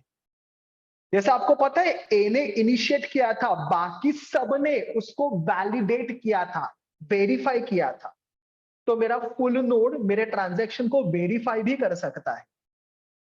एंड तीसरा, ऑब्वियसली वो मेरे ट्रांजैक्शन को ब्रॉडकास्ट भी कर सकता है। ब्रॉडकास्ट करना मतलब वेरिफिकेशन करने के लिए दूसरे नोड्स के पास भेजना, that is nothing but the broadcasting the transaction. वो ट्रांजैक्शन कर भी सकता है, वैलिडेट भी कर सकता है, और ट्रांजैक्शन को वेरीफाई करने के लिए बाकी सब नोड के पास ब्रॉडकास्ट भी कर सकता है। ऐसे नोड को मैं बोलता हूं फुल नोड। अभी इधर एक छोटा सा ग्लिच है मेरे ब्लॉकचेन के अंदर। अगर आप ओवरऑल देखो ना स्टूडेंट, मोस्ट ऑफ तो सारे नोड्स फुल नोड्स ही होते हैं। फुल नोड मतलब वो जिनके पास ब्लॉकचेन का पूरा कॉपी स्टोर होता है। लेकिन अगर आप ब्लॉकचेन का पूरा कॉपी अपने मशीन में स्टोर करने जाओगे तो आपके मशीन का जो मेमोरी कैपेसिटी है वो काफी ज्यादा होना चाहिए, तभी आप ब्लॉकचेन का पूरा कॉपी अपने अंदर स्टोर कर सकते हो। तो फुल नोड ये सब काम कर सकता है, लेकिन अपने अंदर ब्लॉकचेन का पूरा कॉपी स्टोर कर सके इसके लिए उसके पास काफी सारा मेमोरी अवेलेबल होना चाहिए, डिस्क स्पेस अवेलेबल होना चाहिए। फुल नोड में कुछ नोड ऐसे भी होते हैं जिनको हम लोग बोलते हैं माइनर्स। माइनर मतलब वो फुल नोड जो नोड मेरे ब्लॉक को ब्लॉकचेन के अंदर ऐड कर सकता है। आई रिपीट, माइनर मतलब वो फुल नोड जो मेरे ब्लॉक को ब्लॉकचेन के अंदर ऐड कर सकता है। ऐसे फुल नोड को मैं बोलूंगा minor. Every node is not a minor. बाकी सारे नोड जो फुल नोड है वो प्रोसेसिंग करना, वैलिडेट करना, ब्रॉडकास्ट करना, ये सब चिंदी चिंदी काम करेंगे। But miners are those full node, they are the special node जो मेरे ब्लॉक को ब्लॉकचेन के अंदर ऐड कर सकते हैं। आपको पता है ना, ब्लॉक बनने के बाद ब्लॉकचेन, एग्जिस्टिंग ब्लॉकचेन के अंदर मेरे नए ब्लॉक को मुझे ऐड करना पड़ता है। ये ऐड करने का काम करते हैं मेरे miners, they are the full node. Whereas जो मेरे नोड का सेकंड टाइप है उसको मैं बोलता हूं लाइट नोड। इसको लाइट नोड बोलूंगा तो भी चलेगा, इसको पार्शियल नोड बोलूंगा तो भी चलेगा, या इसको लाइट वेट नोड बोलूंगा तो भी चलेगा। जैसे मैंने बोला, अगर मुझे फुल नोड बनना है तो कहने से मेरे मशीन के अंदर मेमोरी कैपेसिटी काफी ज्यादा होनी चाहिए। कभी कभी अपने मशीन के अंदर इतना मेमोरी कैपेसिटी नहीं होता, इतना मेमोरी अवेलेबल नहीं होता, फ्री नहीं होता, और फिर भी अगर मुझे ब्लॉकचेन के अंदर पार्टिसिपेट करना है तो मैं as a light node participate कर सकता। लाइट नोड मतलब स्टूडेंट्स वो नोड जिसके अंदर ब्लॉकचेन का पूरा कॉपी नहीं होता, जिसके अंदर जो भी मेरे ब्लॉक्स है ना, जो भी मेरे ब्लॉक्स है उनका सिर्फ हेडर होता है। तो मेरे लाइट नोड के अंदर पहले ब्लॉक का हेडर, दूसरे ब्लॉक का हेडर, तीसरे ब्लॉक का हेडर। आपने नेटवर्किंग पढ़ा है राइट ना स्टूडेंट, उधर कैसे अपने हर पैकेट को एक हेडर होता है, वैसे मेरे हर ब्लॉक का भी एक हेडर होता है जिसको हम लोग बोलते हैं ब्लॉक हेडर। तो ये पूरे ब्लॉक्स को नहीं स्टोर करते, ब्लॉक का हेडर सिर्फ स्टोर करते। इट्स लाइक डेटा स्टोर नहीं करेंगे, उसका बस पॉइंटर स्टोर करेंगे। तो ऐसे नोड जो अपने अंदर पूरा ब्लॉकचेन नहीं, ब्लॉकचेन के ब्लॉक्स का हेडर स्टोर करते हैं, जो कि कंपैरेटिवली कम मेमोरी लेगा, ऐसे नोड को मैं बोलता हूं light node. Light node transaction perform नहीं कर सकते, वैलिडेशन नहीं कर सकते, ब्रॉडकास्ट भी नहीं कर सकते। They are like we can say dead node. बस मैं मेरे पर्टिकुलर ब्लॉकचेन के अंदर पार्टिसिपेंट हूं, लेकिन मैं कुछ भी ऑपरेशन नहीं कर रहा हूं, बस ऑपरेशंस को ट्रैक कर रहा हूं। ऐसे नोड्स को मैं बोलता हूं लाइट नोड। अभी आप बोलोगे सर डेड नोड है तो उसको ब्लॉकचेन के अंदर क्यों ऐड किया जाता है? अभी सब चीजें अभी नहीं बता सकता मैं, लेकिन फिलहाल इतना बता सकता हूं। नॉर्मली स्टूडेंट कैसा है पता है क्या? ब्लॉकचेन नेटवर्क में जितने नोड्स ज्यादा उतना वो ब्लॉकचेन माना जाता है, बराबर ना? क्योंकि जितने नोड ज्यादा उतना मुझे ब्रॉडकास्टिंग ज्यादा करना पड़ेगा, उतना मुझे कंसेंसस ज्यादा मिलेगा, उतना वो डेटा ट्रांजैक्शन ज्यादा सिक्योर माना जाता है। फिर उस केस में हम लोग अपने नोड को बना सकते हैं लाइट नोड। कभी कभी मेमोरी भी अवेलेबल नहीं होता, तो उस केस में मैं मेरे फुल नोड से लाइट नोड में कन्वर्ट हो सकता हूं। इन दो टाइप के नोड्स को मैं बोलता हूं लाइट नोड और फुल नोड। ठीक है? माइनर्स जिनका काम होता है ब्लॉकचेन के अंदर ब्लॉक को ऐड करना, वो कभी भी लाइट नोड नहीं हो सकते। They always need to be a full node. तो इन सिंपल वर्ड, जिसके अंदर पूरे ब्लॉक्स होते हैं वो फुल नोड होते हैं, और जिनके अंदर ब्लॉक का सिर्फ हेडर होता है because may be memory we can say limitation, उनको हम लोग बोलते हैं लाइट नोड। ये मेरा पहला कंपोनेंट है ब्लॉकचेन का, नोड। मतलब वो यूजर जो ब्लॉकचेन के अंदर पार्टिसिपेट करता है। सेकंड कंपोनेंट जो है उसका नाम है लेजर।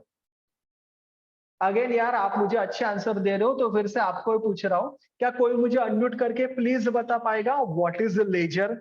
मैंने थोड़ी देर पहले तो आपको आपके सामने वर्ड यूज किया था। लेजर मतलब क्या? Transactions are stored on ledger. बरोबर। लेजर मतलब बेसिकली स्टूडेंट डेटाबेस। लेजर मतलब वो डेटाबेस जिस डेटाबेस के अंदर हम लोग ट्रांजैक्शन को स्टोर कर सकते हैं, हम लोग डेटा स्टोर कर सकते हैं, हम लोग इंफॉर्मेशन स्टोर कर सकते हैं। उस डेटाबेस को मैं बोलूंगा लेजर। एंड आपको तो पता ही है मेरे ब्लॉकचेन के अंदर लेजर नॉर्मल नहीं होता। कहने से मेरे ब्लॉकचेन के अंदर जो भी लेजर होता है वो हमेशा डिस्ट्रीब्यूटेड होता है। अच्छा, डिस्ट्रीब्यूटर क्यों होता है पता है ना सबको? क्योंकि सेम लेजर सिर्फ एक नोड के पास होता है। क्या रे स्टूडेंट? कहने से सेम लेजर का कॉपी जितने पार्टिसिपेंट है, जितने नोड है, सबके पास होता है ना। इसके लिए लेजर को मैं बोलूंगा डिस्ट्रीब्यूटेड। तो लेजर मतलब किसी ने परफेक्ट आंसर दिया। लेजर मतलब वो database. Ledger is nothing but, हाँ मैं उसको ऐसे बोलूंगा, लेजर इज ए डेटाबेस जिस डेटाबेस के अंदर मैं मेरे ट्रांजैक्शन में मेरा डेटा स्टोर करता हूं, उस डेटाबेस को मैं बोलूंगा लेजर। मैंने आपको थोड़ी देर पहले भी बोला था, उसका फॉर्म कुछ भी हो सकता है। अपने डीबीएमएस की तरह नहीं है कि वो स्पेसिफिक फॉर्म में होना चाहिए। वो एक्सेल हो सकता है, सीएसवी हो सकता है, जेसन फाइल हो सकता है, एक्सएमएल फाइल हो सकता है, it can be any kind of file. Ledger के कुछ प्रॉपर्टीज है, मतलब ब्लॉकचेन के लेजर ने कुछ प्रॉपर्टीज सपोर्ट करनी चाहिए। Property number 1, answer by heart करना है सबको। लेजर हमेशा पब्लिक होता है। ये तो सब लोग एग्री करोगे, लेजर हमेशा पब्लिक होता है। मतलब लेजर सारे नोड्स के पास होता है, इसके लिए उसको हम लोग बोलेंगे पब्लिक। सारे नोड लेजर को एक्सेस कर सकते हैं, मतलब लेजर के अंदर का डेटा रीड कर सकते हैं, लेजर के अंदर का डेटा वेरीफाई कर सकते हैं। सारे नोड लेजर के अंदर का डेटा रीड कर सकते, वेरीफाई कर सकते हैं। हाँ आपको तो पता है, मेरा अगर वैलिडिटी चेक करना है ट्रांजैक्शन का, तो बाकी सारे नोड लेजर के अंदर जाके डेटा वेरीफाई करेंगे ना। तो मैं सारे नोड लेजर के अंदर का डेटा रीड करेंगे, वेरीफाई करेंगे। यस, लेजर के अंदर का डेटा मैं चेंज नहीं कर सकता, इसके लिए उसको मैं बोलूंगा पब्लिक। दूसरा प्रॉपर्टी, जैसे मैंने आपको थोड़ी देर पहले भी बोला, लेजर हमेशा डिस्ट्रीब्यूटेड होता है। लेजर को डिस्ट्रीब्यूटेड इसके लिए बोलूंगा क्योंकि हर नोड के पास अपना खुद का ब्लॉकचेन का लेजर का कॉपी होता है, इसके लिए लेजर को मैं बोलूंगा डिस्ट्रीब्यूटेड। एंड तीसरा लेजर को मैं बोलूंगा डिसेंट्रलाइज्ड। लेजर को स्टूडेंट डिसेंट्रलाइज इसके लिए बोलेंगे क्योंकि भले हर नोड के पास लेजर का कॉपी है, हर नोड के पास खुद का लेजर का कॉपी है, वो अपने लेजर के अंदर का डेटा रीड कर सकता है, वेरीफाई कर सकता है, बट किसी के भी पास का एक्सेसिव कंट्रोल नहीं होता।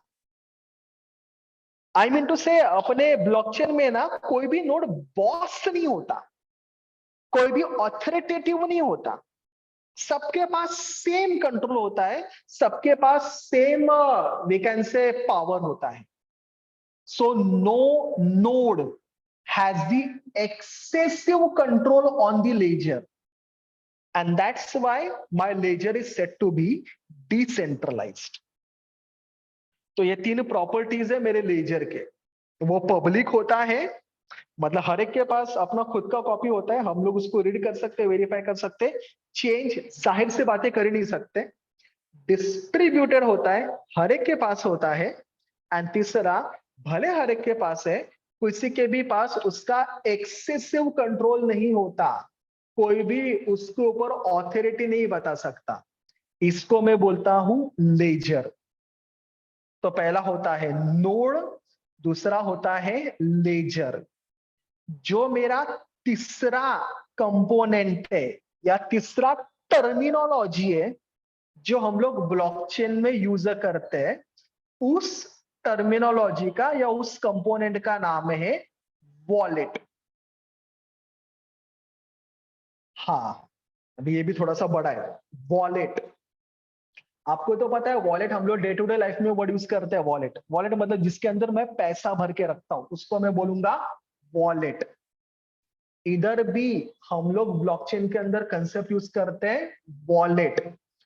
वॉलेट मतलब वो रिपॉजिटरी, जिस रिपॉजिटरी के अंदर मैं अपने सारे क्रिप्टो करेंसीज स्टोर करके रख सकता हूं। अभी आपको तो पता है, जैसे मैंने थोड़ी देर पहले बोला, आजकल तो मार्केट में बहुत सारे क्रिप्टो करेंसीज अवेलेबल है। हम लोग भी टीवी पे बहुत सारे एड्स देखते हैं ना क्रिप्टो करेंसी से, इधर इन्वेस्ट करो, इधर क्रिप्टो करेंसी पे इन्वेस्ट करो, वगैरह वगैरह। Today there are an number of crypto currencies are available in market. लेकिन जैसे अपना नॉर्मल कॉइन हम लोग अपने वॉलेट में रखते हैं, फिजिकल वॉलेट में, वैसे क्रिप्टो करेंसी जिस वॉलेट के अंदर, जिस शेल्फ के अंदर रखा जाता है, that is called as wallet. Obviously वो डिजिटल वॉलेट रहता है, उसका कोई भी फिजिकल एग्जिस्टेंस नहीं होता। ऐसे वॉलेट को मैं बोलता हूं, या ऐसे स्टोरेज को मैं बोलता हूं वॉलेट। अगर उसके भी दो टाइप से, कोल्ड वॉलेट, हॉट वॉलेट, वो हम लोग बाद में देखेंगे। फिलहाल इतना बता सकता हूं, वॉलेट मतलब वो रिपोजिटरी, वो बॉक्स जिसके अंदर मैं क्रिप्टो करेंसी स्टोर करता हूं। हर वॉलेट का खुद का पब्लिक की होता है और हर वॉलेट का खुद का प्राइवेट की होता है।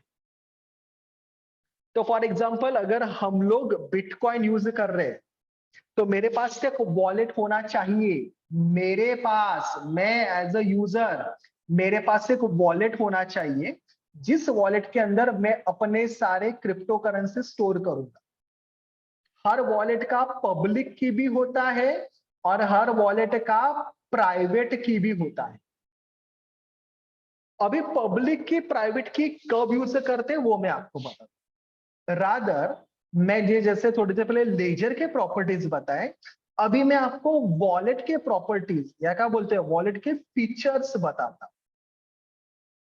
वॉलेट का पहला फीचर है कि वॉलेट के अंदर हमेशा प्राइवेसी मेंटेन करना पड़ता है। वॉलेट हमेशा प्राइवेसी मेंटेन करता है। वॉलेट प्राइवेसी मेंटेन करता है मतलब जब वॉलेट क्रिएट किया जाता है, जैसे मैंने आपको बोला, हर वॉलेट के लिए आपको एक पब्लिक की दिया जाता है और एक प्राइवेट की दिया जाता है। अगर मुझे किसी से पैसा चाहिए तो उसको मैं अपना पब्लिक की दूंगा। फॉर एग्जाम्पल, अगर पर्सन ए पर्सन बी को कुछ अमाउंट ट्रांसफर करने वाला है, तो ए के पास बी का पब्लिक की होना चाहिए। तो अगर मेरे पास सामने वाले का पब्लिक की है तो मैं उसको पैसा दे सकता हूं।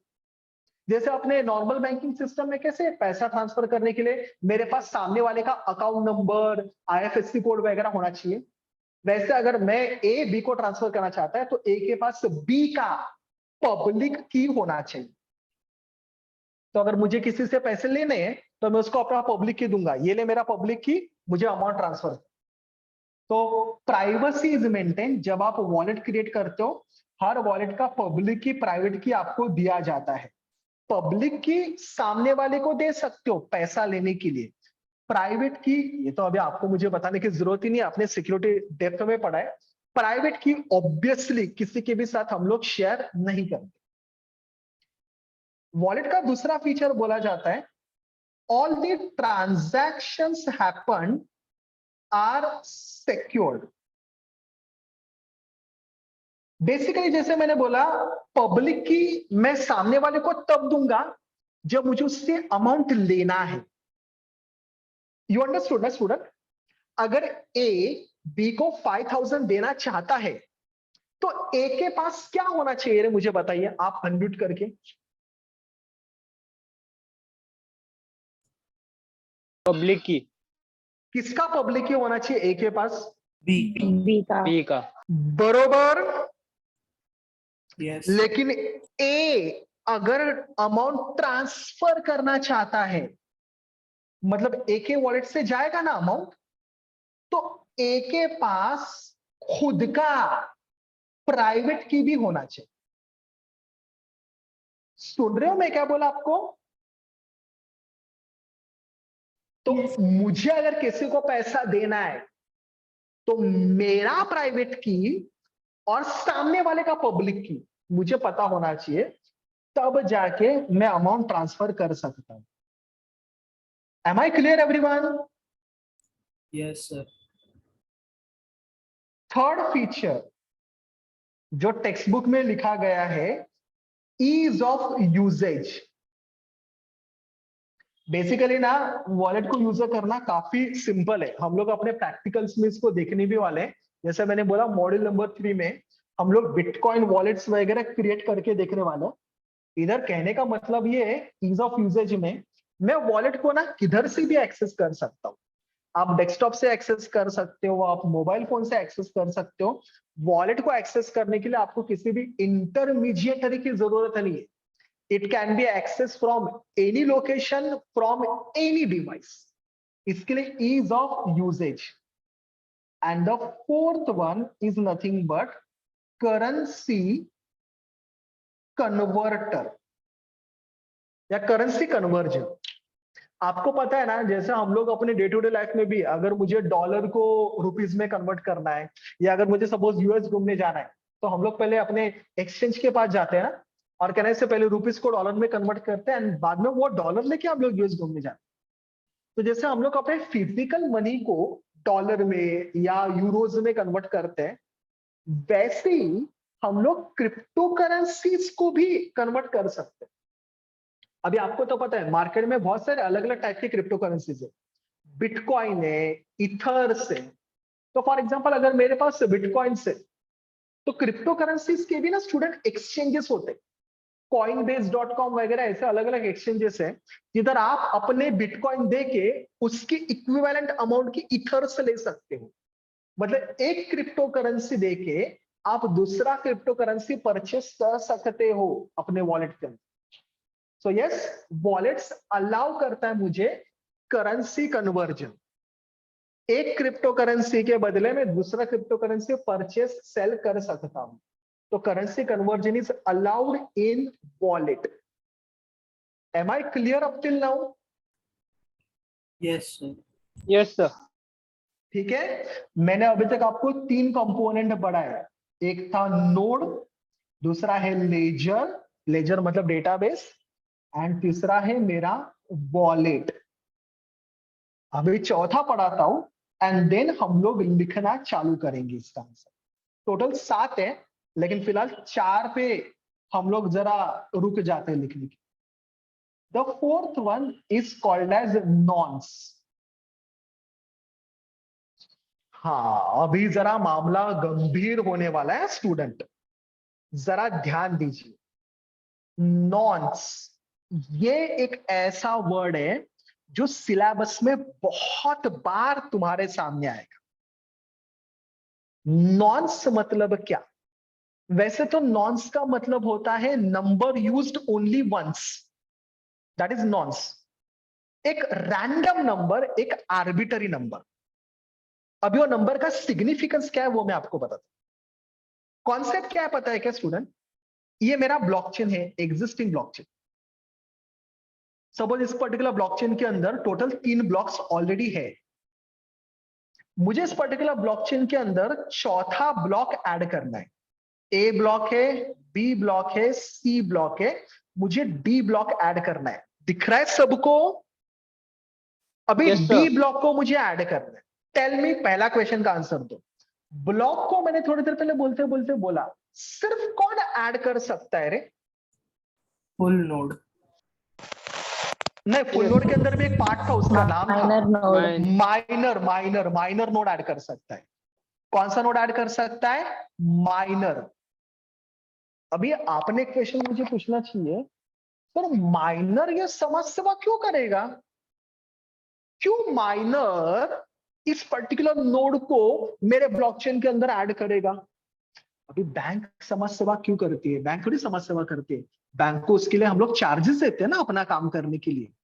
तो भाई ये माइनर क्यों आगे जाके, वो भी तो पीयर है ना एक बाकी सबकी तरह, तो वो क्यों नोड को ऐड करने का अटेम्प्ट करेगा? स्टूडेंट्स, माइनर जो होता है ना, माइनर, उस माइनर को ब्लॉक को ऐड करने के लिए कुछ माइनिंग फीस मिलता है, कुछ माइनिंग अमाउंट मिलता है। अभी आप बिटकॉइन की बात करो, अगर आपने बिटकॉइन के बारे में कभी पढ़ा या सुना रहेगा, bitcoin is a blockchain network ना स्टूडेंट। एक ऑलरेडी क्रिप्टो करेंसी है ना बिटकॉइन। अगर बिटकॉइन में कोई माइनर एक ब्लॉक को ऐड करता है ना, तो उसका जो माइनिंग फीस या माइनिंग रिवॉर्ड होता है ना, वो अराउंड 60 to 70 lakhs होता है। कैन यू जस्ट इमेजिन, एक ब्लॉक को ऐड करने के लिए, सिर्फ ऐड करने के लिए I will get the reward of 60 to 70 lakh around. तो यार अगर मुझे इतना हेवी अमाउंट मिल रहा है बस ब्लॉक को ऐड करने के लिए, तो सोचो वो ऐड करने का प्रोसेस कितना एक्सपेंसिव रहेगा। अभी क्या होता है पता है? इतना अमाउंट मिलता है तो सारे माइनर्स उस ब्लॉक को ऐड करने का अटेम्प्ट करेंगे, क्योंकि सबको रिवॉर्ड चाहिए, पैसा सबको चाहिए, तो सब लोग ब्लॉक को ऐड करने का अटेम्प्ट करेंगे। तो सर सब अटेम्प्ट करेंगे तो कौन सा माइनर ऐड कर पाएगा ब्लॉक को? स्टूडेंट, वही माइनर, सपोज मेरे पास ना टोटल 4 माइनर्स है। माइनर पी, ये मेरे माइनर्स है, miner P, miner Q, miner R, miner S, 4 miner है। स्टूडेंट, वही माइनर ब्लॉक को ऐड कर सकता है जो एक क्रिप्टोग्राफिक पजल सॉल्व करता है। इट्स लाइक जो सबसे पहले पजल को सॉल्व करेगा ना, वो पर्टिकुलर माइनर मेरे पर्टिकुलर ब्लॉक को ऐड कर सकता है। तो पी, क्यू, आर, एस सब एक दूसरे के साथ कॉम्पीट करेंगे। जो सबसे पहला पजल सॉल्व करेगा वो पर्टिकुलर माइनर को, या वो पर्टिकुलर माइनर मेरे ब्लॉक को क्या कर सकता है? ऐड कर सकता है। Up till now is it clear मैंने क्या क्या बोला? Yes sir. कुछ मिस मत होने दीजिए, नहीं तो फिर नहीं समझेगा। अंडरस्टूड? पहला बात, तो मुझे कौन सा ब्लॉक ऐड करना है बताइए? डी। डी ब्लॉक को कौन ऐड कर सकते हैं? सिर्फ माइनर्स। कौन से 4 माइनर्स है करंटली मेरे पास? P Q R S. लेकिन कौन सा एक सिंगल माइनर ऐड कर सकता है ब्लॉक को, जो सबसे पहले क्या सॉल्व करेगा? पजल। अभी सर पजल मतलब क्या, वो कोई सुडोकू बिडोकू टाइप पजल नहीं होता। क्या होता है पता है, जिस ब्लॉक को ऐड करना है ना, जैसे आपको थोड़ी देर पहले भी बोला, हर ब्लॉक का एक ब्लॉक हेडर होता है, हेडर। ब्लॉक के हेडर के अंदर ना स्टूडेंट टोटल 4 चीजें होती है। पहली चीज, आपके प्रीवियस ब्लॉक का हैश।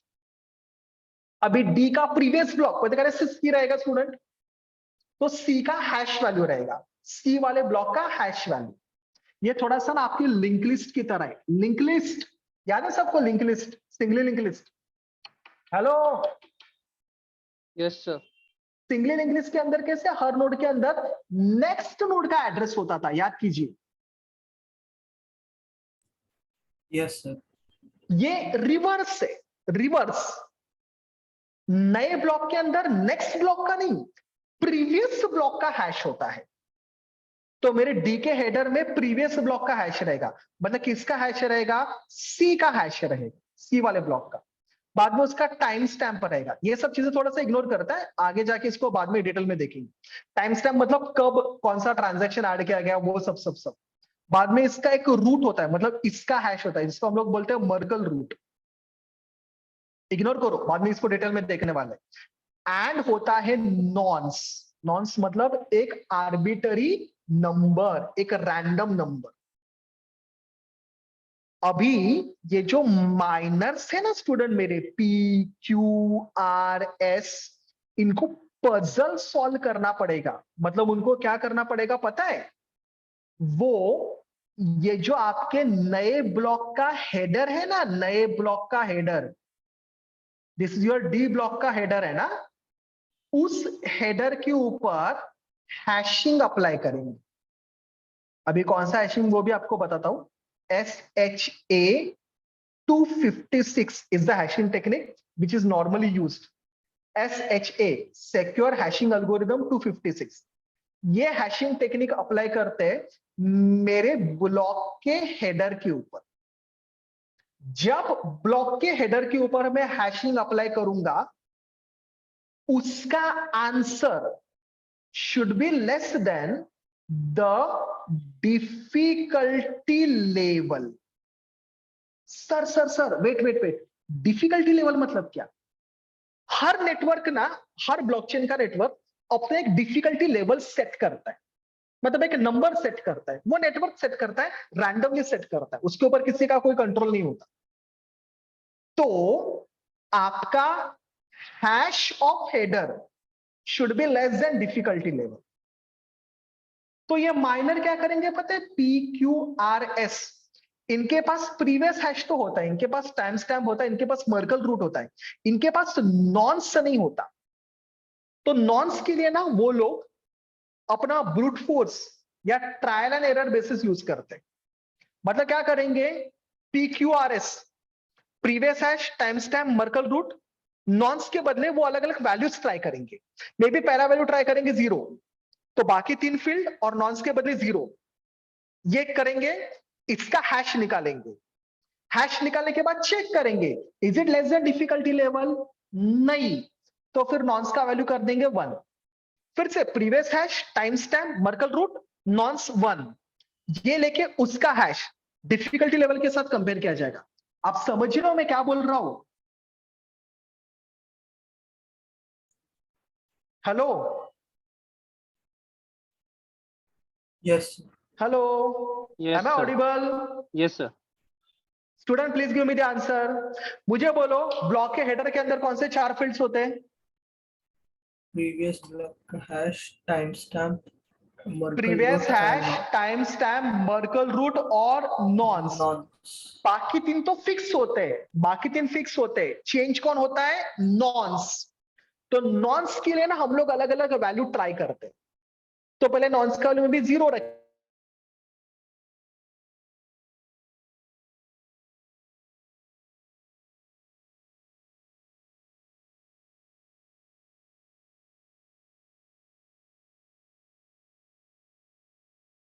एक ऐसा नोड रहेगा, मे बी R, जिसको वो नॉन्स मिलेगा, फॉर एग्जांपल उसका नॉन्स का वैल्यू उसको मिला 120, उसको वो नॉन्स मिलेगा जो नॉन्स डालने के बाद जो हेडर का हैश है वो डिफिकल्टी लेवल से कम आ रहा है। जैसी आर को वो नॉन्स मिलेगा, R will be considered as winning miner, और विनिंग माइनर जो है वो उस पर्टिकुलर ब्लॉक को ब्लॉकचेन के अंदर ऐड कर सकता है। एंड जैसे मैंने बोला, ये मगजमारी बोलो क्यों करते हैं, क्योंकि ब्लॉक को ऐड करने के बाद उनको जो माइनिंग रिवॉर्ड मिलता है वो इतना ज्यादा होता है कि लोग उसको एज अ बिजनेस की तरह करें। So that is the use of nonce. Nonce मतलब वो नंबर जो मुझे टेस्ट करना पड़ता है, जो मुझे निकालना पड़ता है, और जिसको वो पहला नंबर मिला वही मेरे पर्टिकुलर ब्लॉक को क्या कर सकता है, ब्लॉकचेन के अंदर ऐड कर सकता है। Student, this concept is very important, very essential. Is this clear everyone? Yes, sir. Yes, sir. Confirm? पक्का? Yes, sir. तो जैसे मैंने आपको बोला, जो पहले 3 फील्ड है वो तो फिक्स है, वो चेंज नहीं होने वाले। आपको चेंज किसको बार बार करके चेक टेस्ट करना है? नॉन्स को। तो नॉन्स 0 1 2 3 4 5 6 7 8 ऐसे अलग अलग नॉन्स के वैल्यू चेक करोगे, टेस्ट करोगे, नॉन्स डाल के मेरे हैश ऑफ हेडर निकालोगे, उसका वैल्यू जैसे डिफिकल्टी लेवल से कम आ जाएगा आप बोलोगे मैं जीत गया। जिसको पहला नॉन्स मिलेगा जो कंडीशन को सेटिस्फाई कर सके, that will be treated as my winning minor.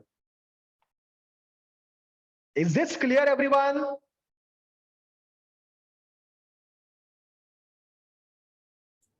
Yes, sir. आपसे आंसर ही नहीं आ रहा मुझे, पक्का? Yes, sir. Yes, sir. तो that is nothing but the nonce. एक सिंगल सा क्वेश्चन पूछूं, मुझे आंसर दो अगर समझाए तो। नॉन्स किसके अंदर होता है? हेडर के अंदर सर। Header. नॉन्स फिक्स नहीं होता, बाकी तीनों फील्ड फिक्स होते हैं, बरोबर ना? Yes, sir. नॉन्स जो आइडेंटिफाई करेगा वही क्या कंसिडर किया जाएगा? Winning minor. माइनर। और क्यों ये लोग मगजमारी करते रहे नॉन्स निकालने के लिए? Reward sir. यस, जो रिवॉर्ड मिलता है ना वो काफी भारी भक्कम मिलता है। ओके, चलिए टॉपिक का आंसर लिखना चालू कर दीजिए। Components of blockchain. Reward system, किसी ने मुझे क्वेश्चन पूछा है क्यों ये रिवॉर्ड सिस्टम देना चाहिए नए ब्लॉक को ऐड करने के लिए। यार कोई मोटिवेशन नहीं रहेगा तो कोई काम करेगा? ब्लॉक को ऐड करने का रिस्पॉन्सिबिलिटी किसी ना किसी को तो उठाना पड़ेगा ही ना स्टूडेंट। और इधर तो सारे पीयर्स है, सारे एक ही लेवल के हैं, तो फिर कोई ना कोई चाहिए ना जो सामने आके ब्लॉक को ऐड कर दे। और कोई भी एक्स्ट्रा काम करेगा तो उसको तो रिवॉर्ड देना ही पड़ेगा आपको। इसके लिए सब रिवॉर्डिंग का झंझट रखा गया है। Who gives reward? It all depending upon the blockchain, cryptocurrency। जैसे बिटकॉइन की बात करूं, बिटकॉइन तो सबको पता है ना स्टूडेंट मेरे। बिटकॉइन की बात करूं ना तो बिटकॉइन का नेटवर्क ऐसा सेट किया गया है कि वो नेटवर्क ही आपको रिवॉर्ड देता है। तो जो बिटकॉइन का जो नेटवर्क है ना वो रिवॉर्ड आपको देता है। अभी उधर भी बिटकॉइन के बारे में अगर आप केस स्टडी पढ़ोगे तो जो सतोशी नाकामोटो ने बिटकॉइन बनाया है कॉन्सेप्ट, उसमें उसने 21 मिलियन बिटकॉइंस रखे हैं। जैसे 21 मिलियन बिटकॉइंस खत्म हो जाएंगे उसके बाद आपको रिवॉर्ड मिलना कम होता जाएगा, मतलब रिवॉर्ड बेसिकली नहीं मिलेगा। तो 21 मिलियन तक उसने रिवॉर्ड रखे। वो नेटवर्क ऑटोमेटिकली जनरेट करता है, आपके वॉलेट में ऑटोमेटिकली उतने रिवॉर्ड क्रिप्टो करेंसीज आ जाते हैं। लेकिन 21 मिलियंस के बाद वो रिवॉर्ड आना बंद हो जाएगा। उसमें उसने ऐसा भी प्रॉपर्टी सेट करके रखा है कि पहले जो 4 साल थे उसमें हर ब्लॉक को माइन करने के लिए यू विल गेट 12 बिटकॉइंस, बाद में 6 बिटकॉइन, मतलब उसने 50-50 हाफ ऑफ कर दिया, बाद में 3 बिटकॉइन, बाद में 1.5 बिटकॉइन, ऐसे। तो वो आर्किटेक्चर ही ऐसा सेट किया गया है कि लोग माइनिंग करने के लिए मोटिवेट हुआ है। स्लाइड का कंटेंट लिखे सबका, Yes, sir. मुझे बोल दीजिए तब मैं चेंज करता जाऊंगा स्लाइड। ये हुआ ना सबका, नोड का डेफिनेशन लिख के? Sir, हाँ बोलिए। sir, light node is when a user does not have resources currently, but if in the future, if the node has resource or the user has resources, The then light node can be converted to full node. I already said. It's like property change करना बस। Data can be stored in any format। हाँ, सारे nodes को decide करना पड़ता है data कौन से फॉर्मेट में रहेगा। तो it can be stored in any format, it can B image, audio. मैंने बोला था ना, आप किसी भी फाइल फॉर्मेट को लेजर के अंदर यूज कर सकते हो। डिजिटल वॉलेट मतलब अलग अलग वेबसाइट है जहां पे जाके आप वॉलेट क्रिएट कर सकते हो। जैसे अभी आईसीआईसीआई वेबसाइट पे जाके मैं अपना आईसीआईसीआई का अकाउंट ओपन कर सकता हूँ, या मे बी एसबीआई के साइट पे जाके मैं एसबीआई का अकाउंट ओपन ऑपरेट कर सकता हूँ। वैसे अलग अलग वेबसाइट है, जैसे बिटकॉइन के लिए bitcoin.org करके है, या btc.com करके, जिधर जाके आप अपना बिटकॉइन का अकाउंट या बिटकॉइन अकाउंट ओपन करना मतलब क्या, वॉलेट क्रिएट करना ही होता है, जिधर आप अपना डिटेल्स डाल के वॉलेट क्रिएट कर सकते हो। इथर्स करके, ethereum.org करके, जिधर जाके आप इथेरियम में अगर पार्टिसिपेट करना है तो उधर आप अपना वॉलेट क्रिएट कर सकते हो। वॉलेट नॉर्मली क्रिप्टो करेंसी में लगता है अपने, नॉर्मल ब्लॉकचेन नेटवर्क में भी नॉट रिक्वायर्ड वॉलेट। अगर मुझे कोई एप्लीकेशन बनाना है, मतलब कोई क्रिप्टो करेंसी यूज ना करना है, सिर्फ एप्लीकेशन बनाना है, एक्चुअली हम लोग देखेंगे उसके लिए मेटामास्क करके है। तो मेटामास्क यूज करके हम लोग अपना वर्चुअल अकाउंट भी बना सकते हैं। Wallets are prone to security attack is like your password. जैसे अपना बैंक का अकाउंट जैसे हैक हो सकता है, वैसे वॉलेट तभी हैक हो सकता है जब आपका प्राइवेट की डिस्क्लोज हुआ है। तो प्राइवेट की आपको संभाल के रखना है। और एक बात, अभी बात छेड़ी दिए तो ये भी बता दूं, अपने बैंकिंग में कैसे या नॉर्मल अपने ईमेल सर्वर में कैसे, अगर मेरे को पासवर्ड याद नहीं है तो भी मैं पासवर्ड फॉरगेट पासवर्ड करके रिट्राइव कर सकता हूं। वॉलेट में ऐसा नहीं होता। अगर आपने आपका प्राइवेट की गुमा दिया, the entire wallet will get locked. फिर आप उसको किसी भी हालत में रिट्राइव नहीं कर सकते। ऐसा कोई भी सेंट्रल अथॉरिटी यहाँ पे होता ही नहीं ना जिसके साथ आप झगड़ा कर सकते हो, जिधर से रिट्राइव कर सकते। सर बट इसका कुछ ऑल्टरनेटिव रहेगा ना, मतलब अगर वो लेजर मतलब पब्लिक रहेगा तो ट्रांजैक्शंस दिखता रहेगा, तो फिर अगर प्राइवेट की घूम गया तो फिर मतलब जो भी हम लोग का उसके अंदर अमाउंट रहेगा उसका कैसा करेंगे? पर लेजर तो पब्लिक होता है, मतलब सबको दिखता है कि भाई इस पब्लिक की ने उस पब्लिक की को इतना अमाउंट ट्रांसफर किया। मैं अपने वॉलेट में जाके या मैं अपने वेबसाइट पे जाके bitcoin.org में जाके वो ट्रांजैक्शन व्यू कर सकता हूँ। बट मेरे वॉलेट में जो अमाउंट है, मेरे पास जो बिटकॉइंस है, फिर वो एक्सेसिबल नहीं होंगे मेरे लिए, वो लॉक्ड हो जाएंगे।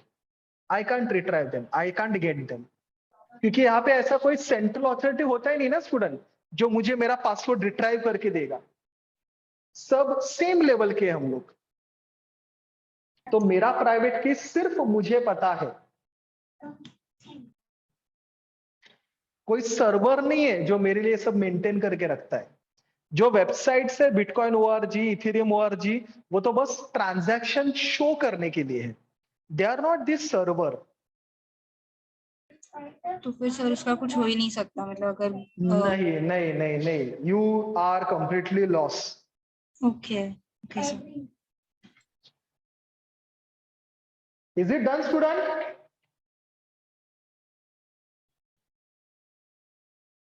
Hello? yes, sir. Yes, sir. चलिए, नॉन्स, बाद में हैशिंग, माइनिंग, ये जो और कंपोनेंट्स है उनको हम लोग अपने नेक्स्ट लेक्चर में देखते हैं। ठीक है स्टूडेंट, आज इधर ही स्टॉप करेंगे as a first lecture. We will continue the components with the next lecture. चलिए, thank you. I hope you understood.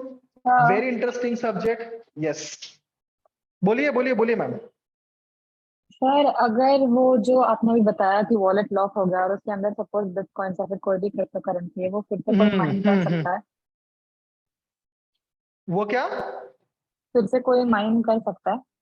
नहीं नहीं नहीं नहीं नहीं, दैट क्रिप्टो करेंसी वो वैसे रहेंगे, ओह ओके। क्योंकि वो बाकी सबको पता नहीं ना तेरा ये जो प्राइवेट की वो गुम गए।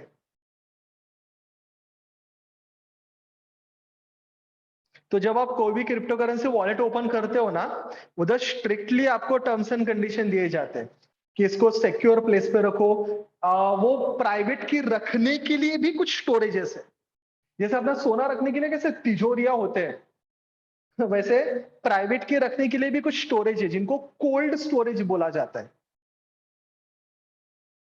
तो कोल्ड स्टोरेज के अंदर लोग अपना प्राइवेट की संभाल के रखते हैं।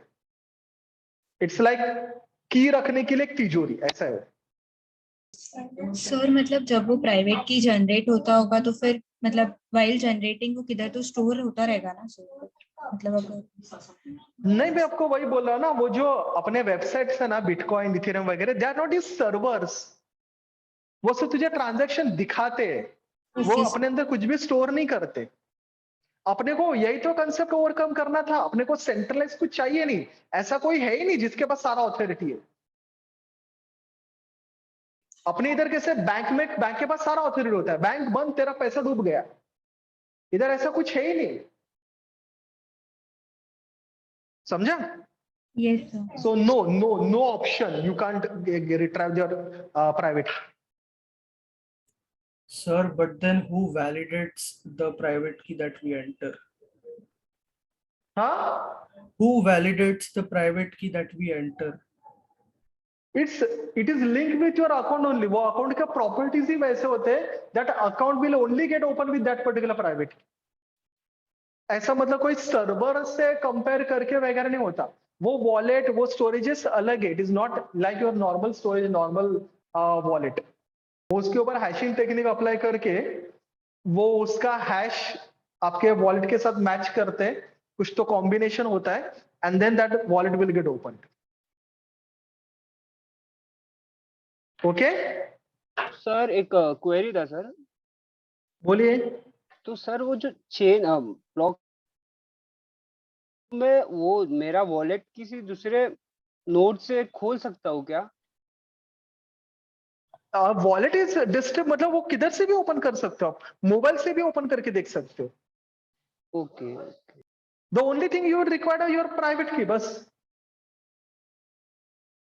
सर बोलिए।